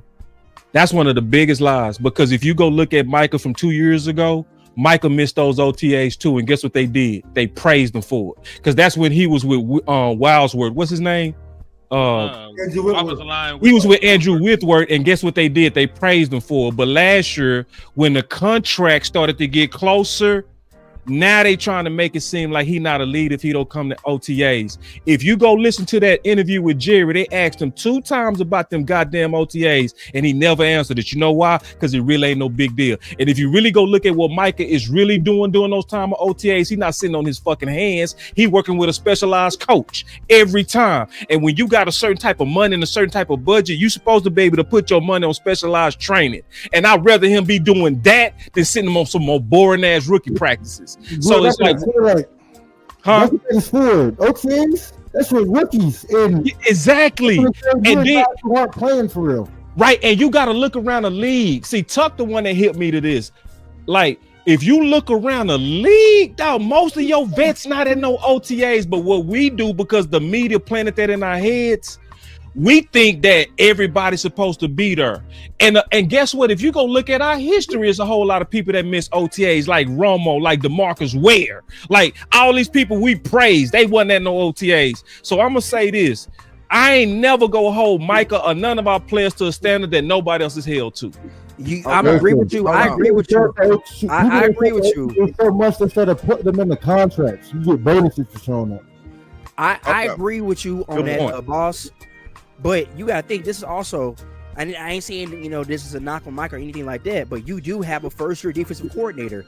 This is your third new defensive coordinator in 3 years. You need to be in OTAs because they're implementing a new system. You need him there. If he's going to be the leader, which he is the leader now on this defense, he needs to be the one helping implement this new defense to the team and to these young guys that are coming in. That ain't a knock on him saying that he's not a leader. I think Micah is a leader, like for real. But I think it is important when you got new system, new regime, that all your stars, you know, be there. Let me push back. Oh, y'all just want to stay on this? Go ahead. It's gonna be quick. My only little pushback on that is this, bro. Nobody wasn't talking about the fact that Micah and Diggs was the leaders with Zim on those early morning training camp practices, having specialized coaching sessions that other people begin to join them on. You see what I'm saying? So if you showing me at any time that you're willing to put in the extra work, you can miss OTAs. And Micah, in my opinion, has showed so many times he's willing to put in the extra work. I think, I'm just being all the way honest, I think we make too big of a deal of saying leadership with OTAs. I don't think they go hand in hand at all. I mean, listen, the way the Cowboys do business. Most of the veterans ain't gonna be there any damn way. The only people that gonna pick up anything during the OTAs are the little young ass pups. They ain't gonna fucking play anyway. I was liking the and to get to the point that we're talking about, like, do we not see Micah leading? Did he not have Sam Williams out there doing hit training and boxing shit, taking him under his wing, helping him improve? Had this nigga not, you know, been at the Pass Rush Summit trying to improve his game and also mentor other people? So can we say that the man is not a leader? He doing all this extracurricular stuff outside of his contract to help benefit the team? I mean, how vocal Micah is, that's almost leader stuff right there. Like, people that don't know how to speak, you can't be a leader.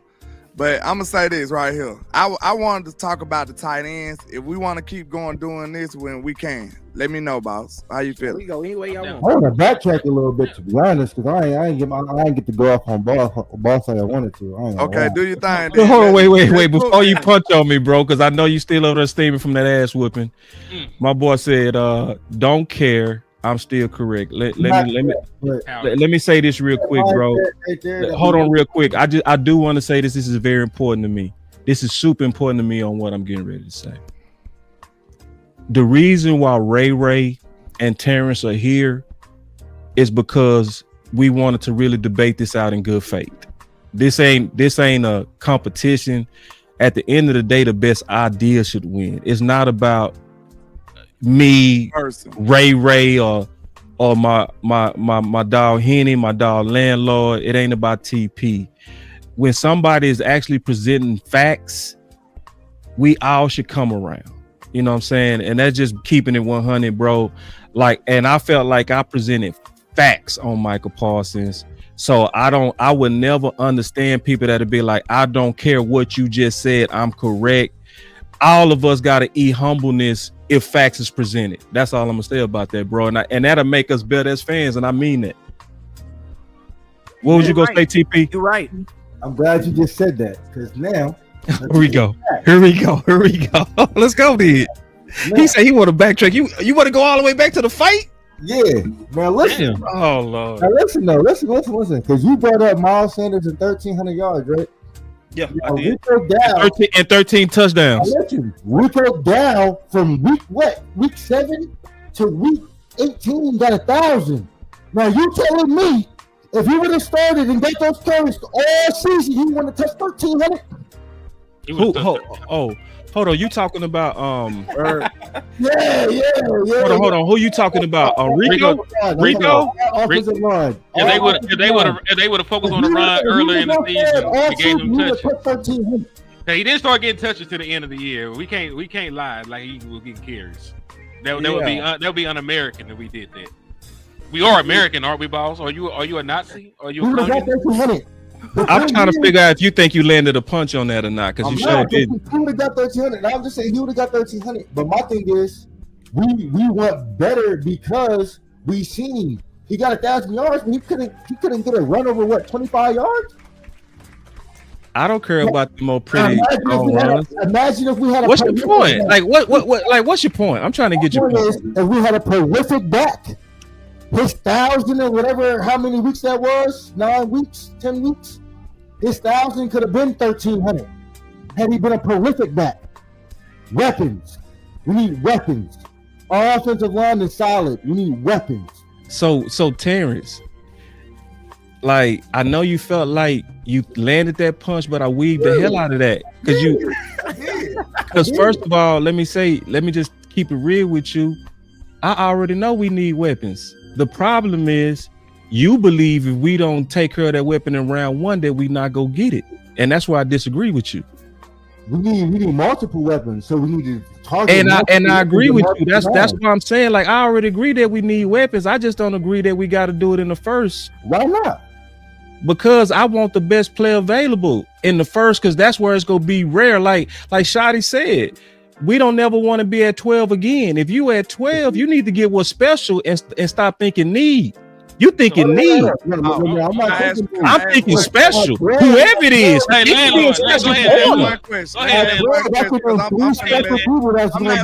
I'm not trying to fight, but I just gotta ask this because BPA is kind of sort of dishonest a little bit. What if your BPA is Shador Sanders? That's who you drafted? Exactly. I mean, Hell no. of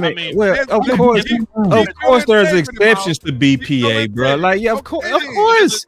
Like, see, that's why I'm always keep it real. Is there's exceptions? That's all I'm saying. Yeah, it's always exceptions. It's not just exactly pure BPA. Put it like this. So it gotta be a little need in there, right? It can be a little bit of need in there, yeah. That's all I'm saying. It could be a little bit of need, but sometimes it ain't no need. Sometimes, but we do have needs. Sometimes it's just pure upgrade. But we do have needs. Or you talk about upgrade.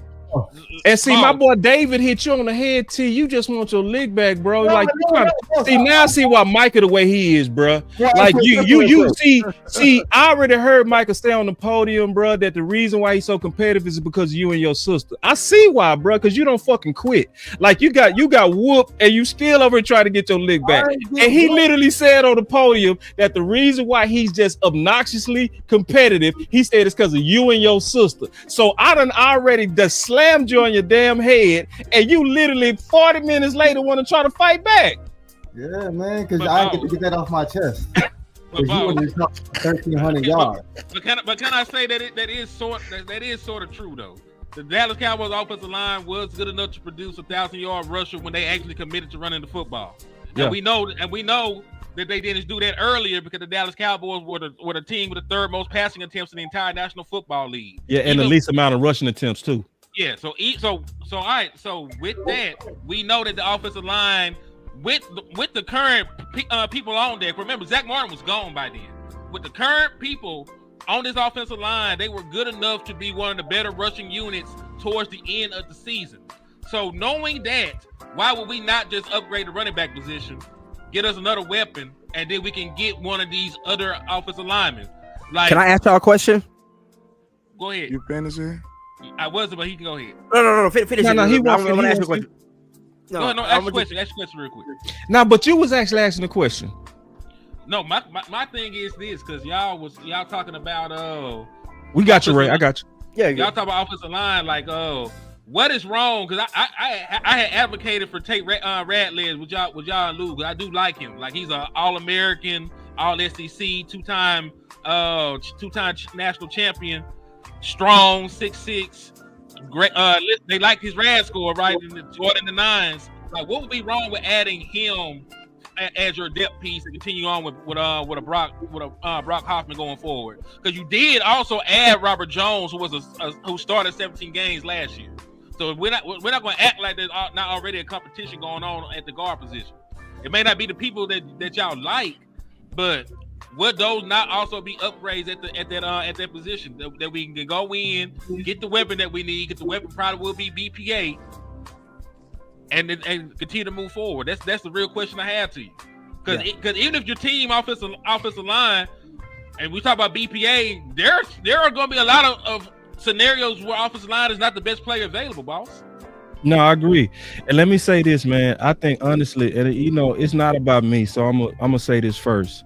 I think you and Terrence made some good points on that, right? Y'all made some good points on that. You can't deny that when we really got committed to the run game, you can't deny 1,000 yards out of Rico, bro. So that does kind of speak to the fact that you are, in Terrence's words, I would even improve his word and say more than sufficient. More than sufficient. I think his word sufficient was actually underrated if we look at the production of what Rico did when they finally got serious on running the ball. So I see what y'all saying, and I'm gonna tell you what is gonna literally make me have to do, which I haven't done yet. I have to, and I'm just being honest, I got to really go look hard at Hoffman, and I'm being honest, I have not. You feel me? You hurt my feelings. I like the kid. Yeah, bro, who's that? No, I hear you. And Terrence, I can tell you the game. Go look at. You talking about? Hear me out. And I'm very open to that. I'm very open to that. But I just want to say this first. The second Giants game. I just want to say this first. Like, that's why we're here, for good cases. We're here for people to push back with some good shit. So when you make good points, I'm not gonna shit on it, because at the end of the day, it's about the Cowboys. I ain't trying to win this fucking debate. I'm trying to get the Cowboys to win this. So if you land a punch, and I give Terrence credit, I always said Terrence had a good football mind. You know what I'm saying? That's a good point. Like, when you look at the production that Rico got, based on this line, I think where you dropped the ball, Terrence, is your description wasn't strong enough, and that's why I had to bust you, because you said sufficient, but you should, because the pass blocking was lacking. So I gotta fix it. And you keeping it 100. So, and that's where I'm saying, and I'm being honest on what I gotta do, and I will do this. I will go really take a strong look at Hoffman. I'm gonna go look at John's 2 game. Because it got to come in handy with, is the guys that I'm recommending that big of an upgrade over them? Now, this is what I did though, because I didn't bullshit this conversation. I already brought on Vach. I already brought on the OC, and I already brought on Lou. Anybody would agree that them are the best offensive lineman minds in our space. Would anybody disagree with that? Lou don't be know what he talking about. Nah, I'm playing. Lou my dog. You dirty. You dirty. Lou my guy. I be taking shots at Lou, but I brought them on because, and let me just tell you what every one of them said as coaches of the offensive line, players of the offensive line. You know what I mean? And starters, and one of them a pro player. They all call Hoffman a backup. I shouldn't take that into consideration. You could take it into consideration, but at the same time, in the 7-game span that he played, everything that Lou said about Hoffman was nitpick. I didn't like his form here. What he did not say is that he lost. What you cannot find. No, they said tape, more than that. Yeah, what you cannot find on his tape is a lot of L's, and what you cannot find is a lot of pressures or sacks given up. Let's do a draft. Can I do a question real quick? I want to have a question real quick. I might have to step out, boss. Damn. Yeah. A question for y'all real quick, because we were talking about running backs for a second. All right. Hold on real quick, right? Just before we go. If you gotta go, bro, you gotta give your final word. On the quarterback situation or whatever. Just summing up the show, because this is Boss Land, and what we did is we threw it together on the DC universe because we got other people that's a part of the community. So it just makes sense to just throw it under the universe. Well, I got you. I'll say for my final word, I feel like, of course, y'all know where I stand with the weapons and stuff. All I'm gonna say is, a lot of people look at it like CD was, enough. But I say this: you won't dominate a league 2 years in a row with just one guy. You know what I'm saying? They prepare for him now. So I feel like you gotta upgrade. They upgrade. We gotta upgrade. So I feel like that's vital for our success going into the next year. And if we don't do it, I feel like it's gonna be, it's gonna be rough. And I feel like you need a premium pick, bro. Like, these people ain't playing with CD no more. They bracketing them. They game planning for CD Lamb. And if I ask you on this offense, who is the other weapon, it's gonna take you a minute. You know what I'm saying? You might be stuttering and stuff. So I feel like it's obvious what we need, and I feel like it'll be vital for us to make sure we fulfill that void. But other than that, man, I like the trade with Joe Milton. I feel like we was in dire need of a backup quarterback. I feel like I told you I like the fact that he's like a lesser version of Dak, more athletic. You won't have to completely change your game plan when he get in, and I think that's the type of role that a backup supposed to have. So that's my final word. I appreciate y'all, man. Y'all lock in for the win. Holla at your boy, LandLord from Alabama with the same handle. I appreciate y'all. Good stuff, LandLord. Right there, boy. He preaching right there, boy. No, that dog Land is a dog. What Marvin Sapp say? Nigga, give him the money. Lock the doors. And give him all lock the the money doors. right. Lock the door. I said lock the doors. Don't let him out. Salute, y'all. Salute, dog. All right. So I got a question for y'all, all right? Because you just got to do a draft here, right? Actually, I don't want to do the draft. All right, you don't want to do the draft. All right. Do y'all want to do the draft? I mean, we're gonna do what I do. Listen, if Will Campbell or Ted is on the board, who you picking? Ted. It depends on who. Oh, you say who the options with Will? Will Campbell or Ted at 12. Who you picking? Will Campbell. Yo, he's something wrong with him. Something's wrong with him for real. Yo, something's wrong with him. What's wrong with him? What's wrong with your man, Hetty? I already made the case. You just didn't listen. No, I heard you. But now you just listen, bro. Listen, like this is what it come down to. Listen, Terrence, this is what it comes down to, and I'm just being honest about this. We do know that there's multiple ways to skin a cat. You got some people that want to be physical, and you want some people who want to chunk the ball. I definitely agree with you that we need a weapon. But let me tell you how I view Ted, and I think I'm being very fair to Ted. I view Ted as a bottom of the first receiver in most drafts. Like, for instance, in last year's draft, if you really think about it, Ted would have easily been a bottom of the first. That's a fact. He would have been right there with Coleman, bro. He probably would have been right there, maybe above Xavier Worthy, which is around 23, 24. Hey, that's what, boss. The pushback to that is that's the same place Brian Thomas was. Right, and Brian Thomas was right before us. Yeah, he was the pick before us. But he shouldn't have been. He shouldn't have been, but we would have all put Brian Thomas over Ted. Yeah, I campaigned for him, but that's not really a fair. We would have put Rome over Ted. We would have put Marvin Harris over Ted. It doesn't matter though. No, it does matter because it's about value. Because there are certain drafts, like for instance, let me say this true. Because the same thing I said about Ted also applies to Will. Will in last year's draft wouldn't have been as high either. Okay, I'm keeping it real on both of them. But it doesn't matter if they're good players this year. We can't. It does matter because it's about value. Are you gonna let me finish? No, I'm gonna do you like you do me. No, God, go ahead, bro. Listen, this is the point. This is the point, man. We cannot jump into a time machine and redo none of this stuff. You have to draft with what you have available.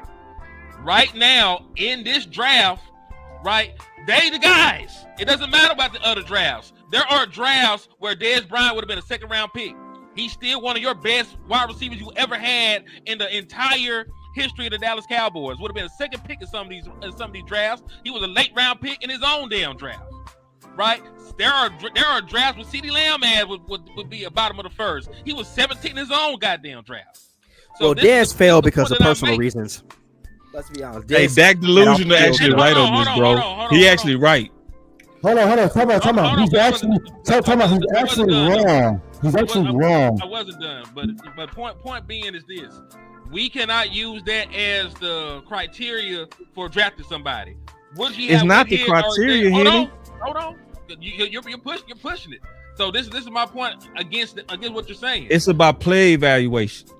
Fam, if the player is going to be a future Pro Bowler or a future All Pro, you take the player. If you believe that to be the case, you take the player. So you believe Ted is a future All Pro? Yes. With Dak Prescott, he will be a future All Pro wide receiver. Yeah. I'm gonna tell you my honest opinion. I think he's major boomer bust. Major. Not minor, major. I think it helps him that he coming in as a number 2. I think it helps him that he coming in as a number 2 and take a lot of pressure off him and increase his chances. With Dak Prescott. It does, and I agree with that. But I also got major problems with him versus press coverage. I swear to God, I do. He does. He has hard time getting off their release. That release sometimes. That's real. You jam him. Yeah. My dog Ray, he keeping it real. See, that's putting the Cowboys first. What he doing? Them off. But here's that's what he doing. But here's what he does do. First. Here's what he does do good. This guy right here. Hold on. This guy right here. Hold on. Let me point right. This guy. Hold on. Let me give him a camera angle. This guy right here. He not putting the Cowboys first. But this guy right here, he is. Here's the thing with Ted. What I like about Ted is his feet on the boundary. He gonna get them toes down. He gonna make those contested catches. Yeah, he will. He gonna make them contested catches. Also, what he does too is when the route breaks down, he gets open. He gets open when that route breaks down. If you watch a bunch of tape of him, when his quarterback is in trouble, he knows how to get open for his quarterback. Yeah. But here's the thing too: the receiver we need opposite of CD.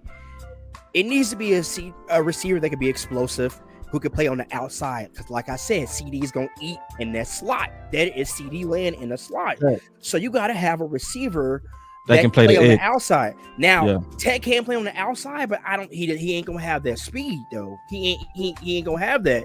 Yeah, he ain't got that. He's got to fight to get open. He's got to fight to get open. Damn, why Ray broke it down? Ray actually kept it very 100 on that. He did. I don't like that at all because. Oh, now y'all fighting each other. Let me watch this. I want Ted. Don't get me wrong. I want Ted. Hey, hit it. Look. They fighting each other. And CD ran somewhere 40 times. What are we talking about? I didn't say anything about 40 times at all. I'm just saying CD's going to be in the slot. Okay, but if you want that burner on the outside, but Ted ain't separating them verticals. He not. Let's keep it real. But he's separated across the field, though. You don't have to just run them straight down. And he don't separate across the field either. You don't have to. Hold on, time out. You don't have to separate. I can show you particular games. You don't have to. Hold on, time out. You don't have to separate. I ain't see it. I ain't gonna say you lying though, because I know you watch a lot, and I know you watch all the targets. It's not necessarily about separation. It's about positioning. And he knows how to position himself. He knows how to stack the receiver. He knows how to do all of that. Separation. He knows how to get NFL open. Give him the ball. Put it in his vicinity. But see, like Terrence, you my dog, bro. But like, listen, let me tell you, bro. I was with you at the draft last year, bro. I know how passionate you on receiver. Let me tell you, hey, Ray, you remember how mad he was when we did get COVID? And guess what? They're the same type of receiver, and Ted's just a little bit more flashy with the contested catch. I agree with you on that. That's why I said he would have been the bottom of the first or second round in last year's draft. We agree. And that's fine. It's not about where you take a guy. It's what a guy can do. His talent nice, and I would have been happy with Coleman too. I ain't gonna fight. I wouldn't have fought. And let me say this too, bro. You was actually right last year. I said this to LandLord. Anybody that wanted weapon over tackle was right, because we had an option. We could have easily moved Tyler Smith to that left tackle, and we could have substituted a number of people to play left guard, right? So we still, everybody ready for us to do the mock. Y'all ready? Well, let's y'all keep trying to go back to that fight, bro. I ain't trying to fight no more. I won that all. Here's a question I wanted to ask before we do the mock real quick, all right? Mm-hmm. You go fight again, bro? No. It ain't nothing like that in no means, all right? Cause y'all lost. So, man, You whatever. lose. You lost. Anyways, it's kind of a two-part question for y'all, right? You look at T. You listen to Terry. Okay, so I'm tapped in with a bunch of people. I'm tapped in with people in our boy Genty's camp. I got somebody in his camp, and he was telling me, they think he may go top 5. I was like, I'm not seeing it, but he's gonna be gone before the Cowboys pick. All right. Mm-hmm. So the way this roster is constructed, the way it is right now with running back, when you had Javonte Williams, you added Miles Sanders. My personal opinion, I think the running back that will complement those two running backs will be Trayvon Henderson. What running back do y'all want in this draft if you can't get Genty, because that's probably not happening? Who would y'all want? Because I think Trayvon Henderson is a perfect complement to those other two. I'm drafting running back like them other two ain't there. I don't give a damn about them. Quinshon Judkins is the guy. He has the physicality and he has enough speed to be a viable option as a 3-down back. He had a much better combine than I thought. Has been proven to be able to run against NFL fronts. People talk about Ohio State. What he did at Ole Miss is really what put him on the map. People forget that he led the SEC in rushing down there, and we know what SEC lines are like. Those are NFL ready lines. So yes, I would take Quinshon Judkins. I like Henderson as well. I wouldn't cry if we picked him up, but we talk about who the better running back. I believe it's Quinshon Judkins. That's a hard question and a good question, Ray. My sleeper, Dylan Sampson. That's a sleeper pick. That's Land guy. He been campaigning for Dylan Sampson. He has been campaigning hard for him. I will say this. I think we all got to be careful not to just assume that our veteran backs won't win out either, because the veteran backs last year beat out most of the rookies, bro. And we was high on them rookie backs last year, bro. Who? Like a majority of them, like we was high on Allen, who went to the Jets. We was high on a boy from USC. You talk about around the league, okay? That's what I mean. Is it's like I just want fair competition, and I said that first to say this: the way we're built to be a complementary backfield, in my opinion, which would make me lean Henderson, because then he's your lightning back. Because we already got the Thunder, in my opinion, right? We got the power backs here. And pass catching. Yeah, and Henderson is complete. He's very tough in the run blocking. Yep. He's also high character guy, super Christian, like one of them super Christians, like super Christian type. We know. Very high. Quinshon Judkins, a young nigga. That's why I want him. He a YN. He said he want one of the YNs on the team. So. And then Judkins, I think he's your upside guy, 4.4 speed, 3-down back, all the size and stuff like that. So if he just came in and just all out just shined, I see him with the higher ceiling. You know what I'm saying? So I would be happy with, honestly, Henderson or Judkins, and I would probably make them two, because I'm really big on pedigree, big organizations and big programs and big games. That's something that's super big to me. You know what I'm saying? Because I feel like if you was playing in the biggest games, that's another reason why all of us got to be high on Matthew Golden, because he has a tendency, and I know I switched the subject, but I'm making the same point. Yeah. That it's the big game guys. And so I would lean on those Ohio State guys versus sleepers. Let me tell you a guy. To me, he kind of reminds me a little bit. Can we draft Ray shit? I know you want to talk about more draft dudes, Dad. I ain't saying a draft show. This was a debate.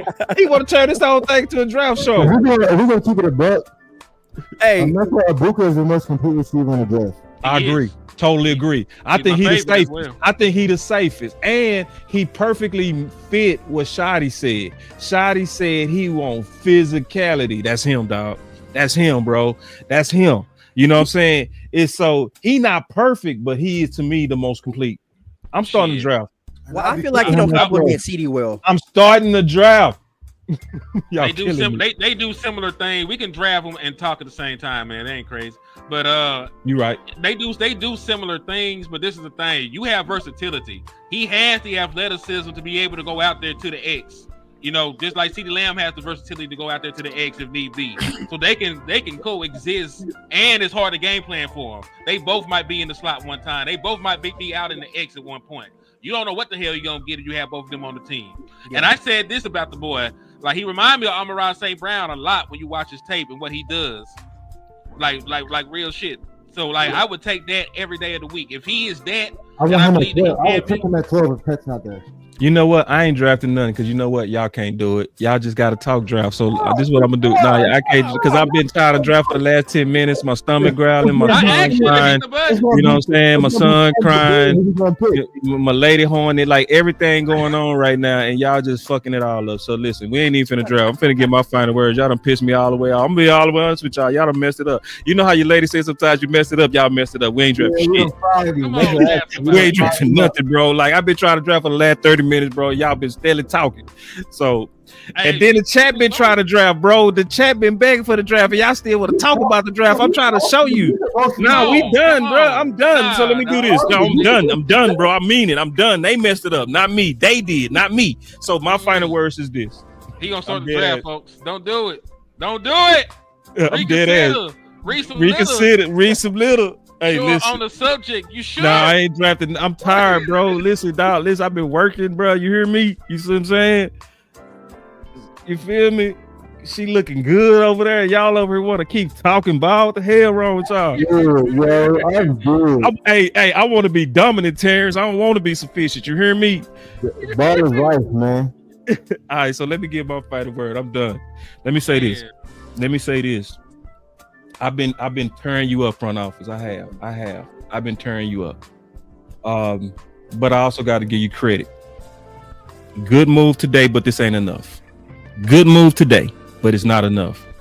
I really want y'all to get wide receiver 2 out the way so bad. I want you to get wide receiver and corner BPA so that we can draft BPA. That's the main thing I'm gonna say. The second thing I'm gonna say, and I mean this, shout out to Ray, shout out to Terrence. Y'all did the man move. The man move was to disagree, but then face your accuser. I always say that honestly about this country. This country was founded on that. You know what I'm saying? Cross-examination, right? To where we can actually talk it out. And we displayed that. It was dope. We ain't gonna agree walking out. But at the same time, it's a good display of how men and women should do things. Me and Henny been doing this. Like whenever we disagree, we say turn on the camera, bro. You know what I mean? And we go fight it out in the public. But I like it when I can just say, hey, shit, let's do a show on it. We disagree, let's just do a show on it. Let's talk it out. And it was a good fight. I felt like it was good punches on both sides. I really do. Like I'm not hyping y'all.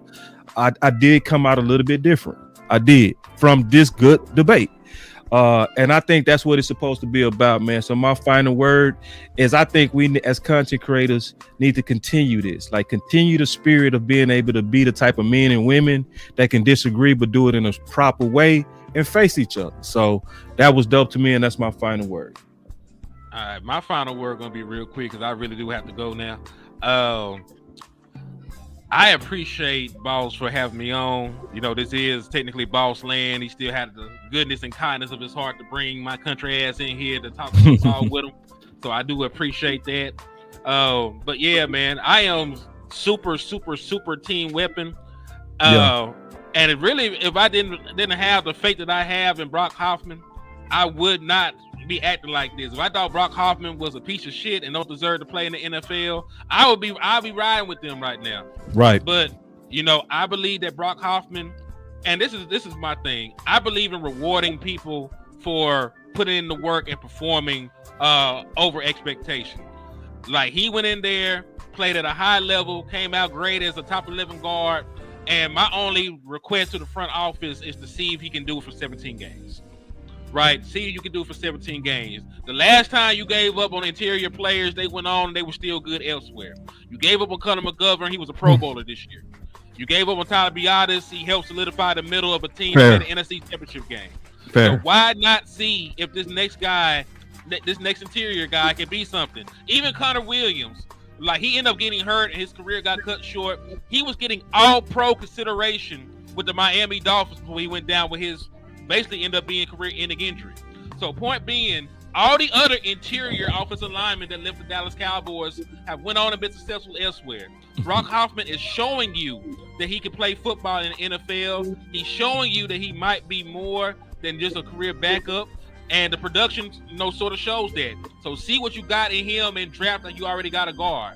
If it comes down to it, and you need a different guard, you can always sign Will Hernandez, who knows Clayton, knows the scheme and knows the system, right? Or you can draft, like the guy I really like, Tate Ratledge, who was also All SEC and All American, a champion, who's 6'6", 300-some pounds, a superb athlete.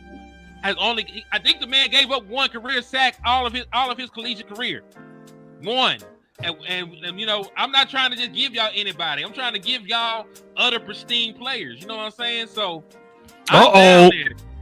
And listen, I'm giving my final word. Lou already got beat up and put to sleep. His mama was pressed for one of the beatings. It was nationally televised. He walking around here with cartoon lungs, black eyes, and all kinds of shit. So Lou, I'm glad that you in the chat. I love you, but you gotta change weight classes before you box any more, my guy. But damn. But back to what I was saying. That's funny, bro. But yeah, man. Yeah, swing. He finna swing the door open and kick Tyler Booker ass right out of their thought process. Cause listen, I don't see Tyler Booker name on none of this shit. I don't see Tyler Booker coming for no 30 visits. I don't see Tyler Booker doing nothing. Kelvin Banks ass got a 30 visit though to Tyler Booker. Nah, because the Dallas Cowboys ain't checking for that man. Dallas Cowboys say they love Brock Hoffman. He said in a bar fight, I'm a ride with Brock Hoffman, man. And guess what? He goes in there, he beat people up. He had what that boy that played for the Giants, man. What that nigga name? Big nasty, big sexy. What's his name in the middle? Lawrence. Dexter Lawrence. He played so good that Dexter Lawrence got Twitter fingers. He up here tweeting at Brock Hoffman, man. He done whooped his ass, man. So listen. I gotta go see that for myself, bro. I gotta make sure. I'm gonna look.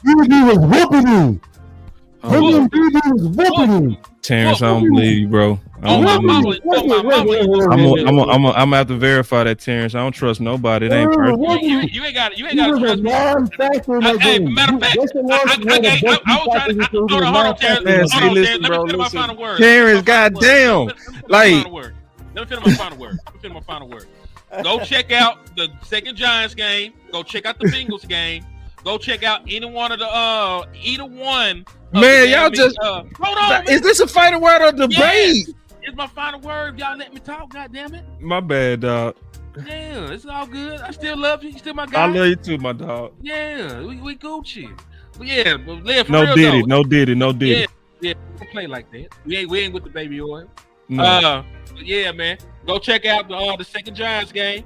Go check out any one of the Commanders games and check out the Bengals games. Those could be your 3 games. I know you like a 3-game sample size to solidify what your eyes see about a prospect. So I tell you 3 games that I like by Brock Hoffman. If you disagree, we'll compare notes and we'll come back to this. But until then, it's your boy Henny the Moore. I'm team Weapon. I'm team Brock Hoffman. I'm team Dallas Cowboys. Fuck the Eagles. I gotta go. I can't stand that dude, man. That's my dog. All right, Ray. Man, first off, appreciate you letting us come on y'all platform and talk this out. I know you think you won, but you ain't win. But I mean, it is what it is, though. But we're glad we were able to talk this thing on through. I did win. You know, I'm gonna let you think that. All right. Okay. I'm gonna let no, you think I that. did. Okay? You put a lot on quarterbacks, and that's the benefit of having a veteran like that. You heard that voice? That was your head coach. Outside in, he said, "Build from the outside in." He was smoke screening just like he was doing that on quarterback. We'll see. When he said, he said go young, and he went vet. So you just got to read the tea leaves better, bro. You got to read the tea leaves better, bro. You average at that. You got to get better at that. Did you know? They were trying to get a Jacoby Brissett. They looked at Drew Lock. They were trying to get a vet. That's my point. They were smoke screening, and you not peeping that he talked about trenches 3 times. He talked about outside in 1 time, and he only talked about that when they asked him about 12 direct, which makes it a clear smoke screen. An option in free agency. Yeah, I think so. We're open to anything. They know what they're going. I think they're gonna do. I think they're gonna try to make it. They're gonna get an impact player. I'll let you have your final words. I didn't mean to mess you up. You was trying to No. take a dig, so I had to just go and hit you back with a couple of punches. But go ahead. You can see me outside, bro. We can see out, Joe. No, I don't mess with Dixon, bro. I shoot y'all. I don't box y'all. South Dallas, Dixon Circa, 5109 Bird Queen. Ask about. Hey, say, man, you see that boy throw it up? He ain't playing. But no, again, thank you for letting us come on here, bro, and talk this Absolutely, out, man. bro. Absolutely. The Cowboys ain't done. They got a lot of work that still needs to be done. Like you said, we need wide receiver too. We need some more depth at defensive tackle, man. Maybe another linebacker. You definitely gotta get a corner because I am not solidified with these corners on this team right now. Facts, bro. Facts. At all. So all I'm gonna tell anyone out there, if y'all out there getting ready for the draft, don't get hung up on just the names. Go look at the tape, do your homework. Don't fall in love with the sexy names. Like, oh, the Cowboys could have got this person, and they could have, would have, should have. Go see what they do. Perfect example. I always give this example. Look what the Lions did a couple years ago. They drafted players they felt fit their system. Guys that were projected to go in the 2nd or 3rd round, they drafted in the 1st round. They drafted an off-ball linebacker in Jack Campbell, and they took Jahmyr Gibbs in the 1st round too. Everyone had Jahmyr Gibbs going late in the 1st round, beginning of the 2nd round. You pick the player to fit your system best. Perfect example, what they did with Travis Frederick. Frederick came in, everyone's like, who the fuck is Travis Frederick? He came in here and cooked. That's right. Same thing about Tyler Smith. Who? He came in here and cooked. So they're doing their homework. And what Shotty said was he gonna let these scouts do their job. That's right. That's what their job is to scout. And Will McClay, if you look over the success of the drafts he's had overall, he's had good drafts. Now the last couple of drafts have been boo-boo. They've been boo-boo. This draft, the Cowboys have to hit a home run. They have to. You can't afford to be a team that builds your team through the draft and miss multiple years in a row. You can't do that. You got to hit on your picks. You got to. So, man, hopefully they do their due diligence. There's a lot of guys, I think, that are vets on the free agent market. They're going to get signed after the draft, like guys like an Amari Cooper, Keenan Allen. I think those guys are waiting until after the draft is over with to pick where they're going to go. Even what your boy just said, Will Hernandez, I think he can come here and compete. I think he can come here and be a starter if they really did want to get Will Hernandez because he knows Clayton's system and he had a bounce back year with Arizona and he ain't going to break the bank. But let the Cowboys cook. I think they're going to cook. I think they're moving a little bit different this year. And let's get my boy Micah Parsons signed and, let's go win this damn thing. Man, good final word, man. And make sure y'all get them likes up. Likes compared to how many people. We had almost 300, 350 at one time in here. And them likes is like very disrespectful. It's been some fire content, fire debate. Let's get the likes up, especially. Let's just housekeep that. That's how we go push it. Terrence, close us out. Man, final word. Boys bring us some good points, man. Here we go, bro. Boys bring us some good points, man.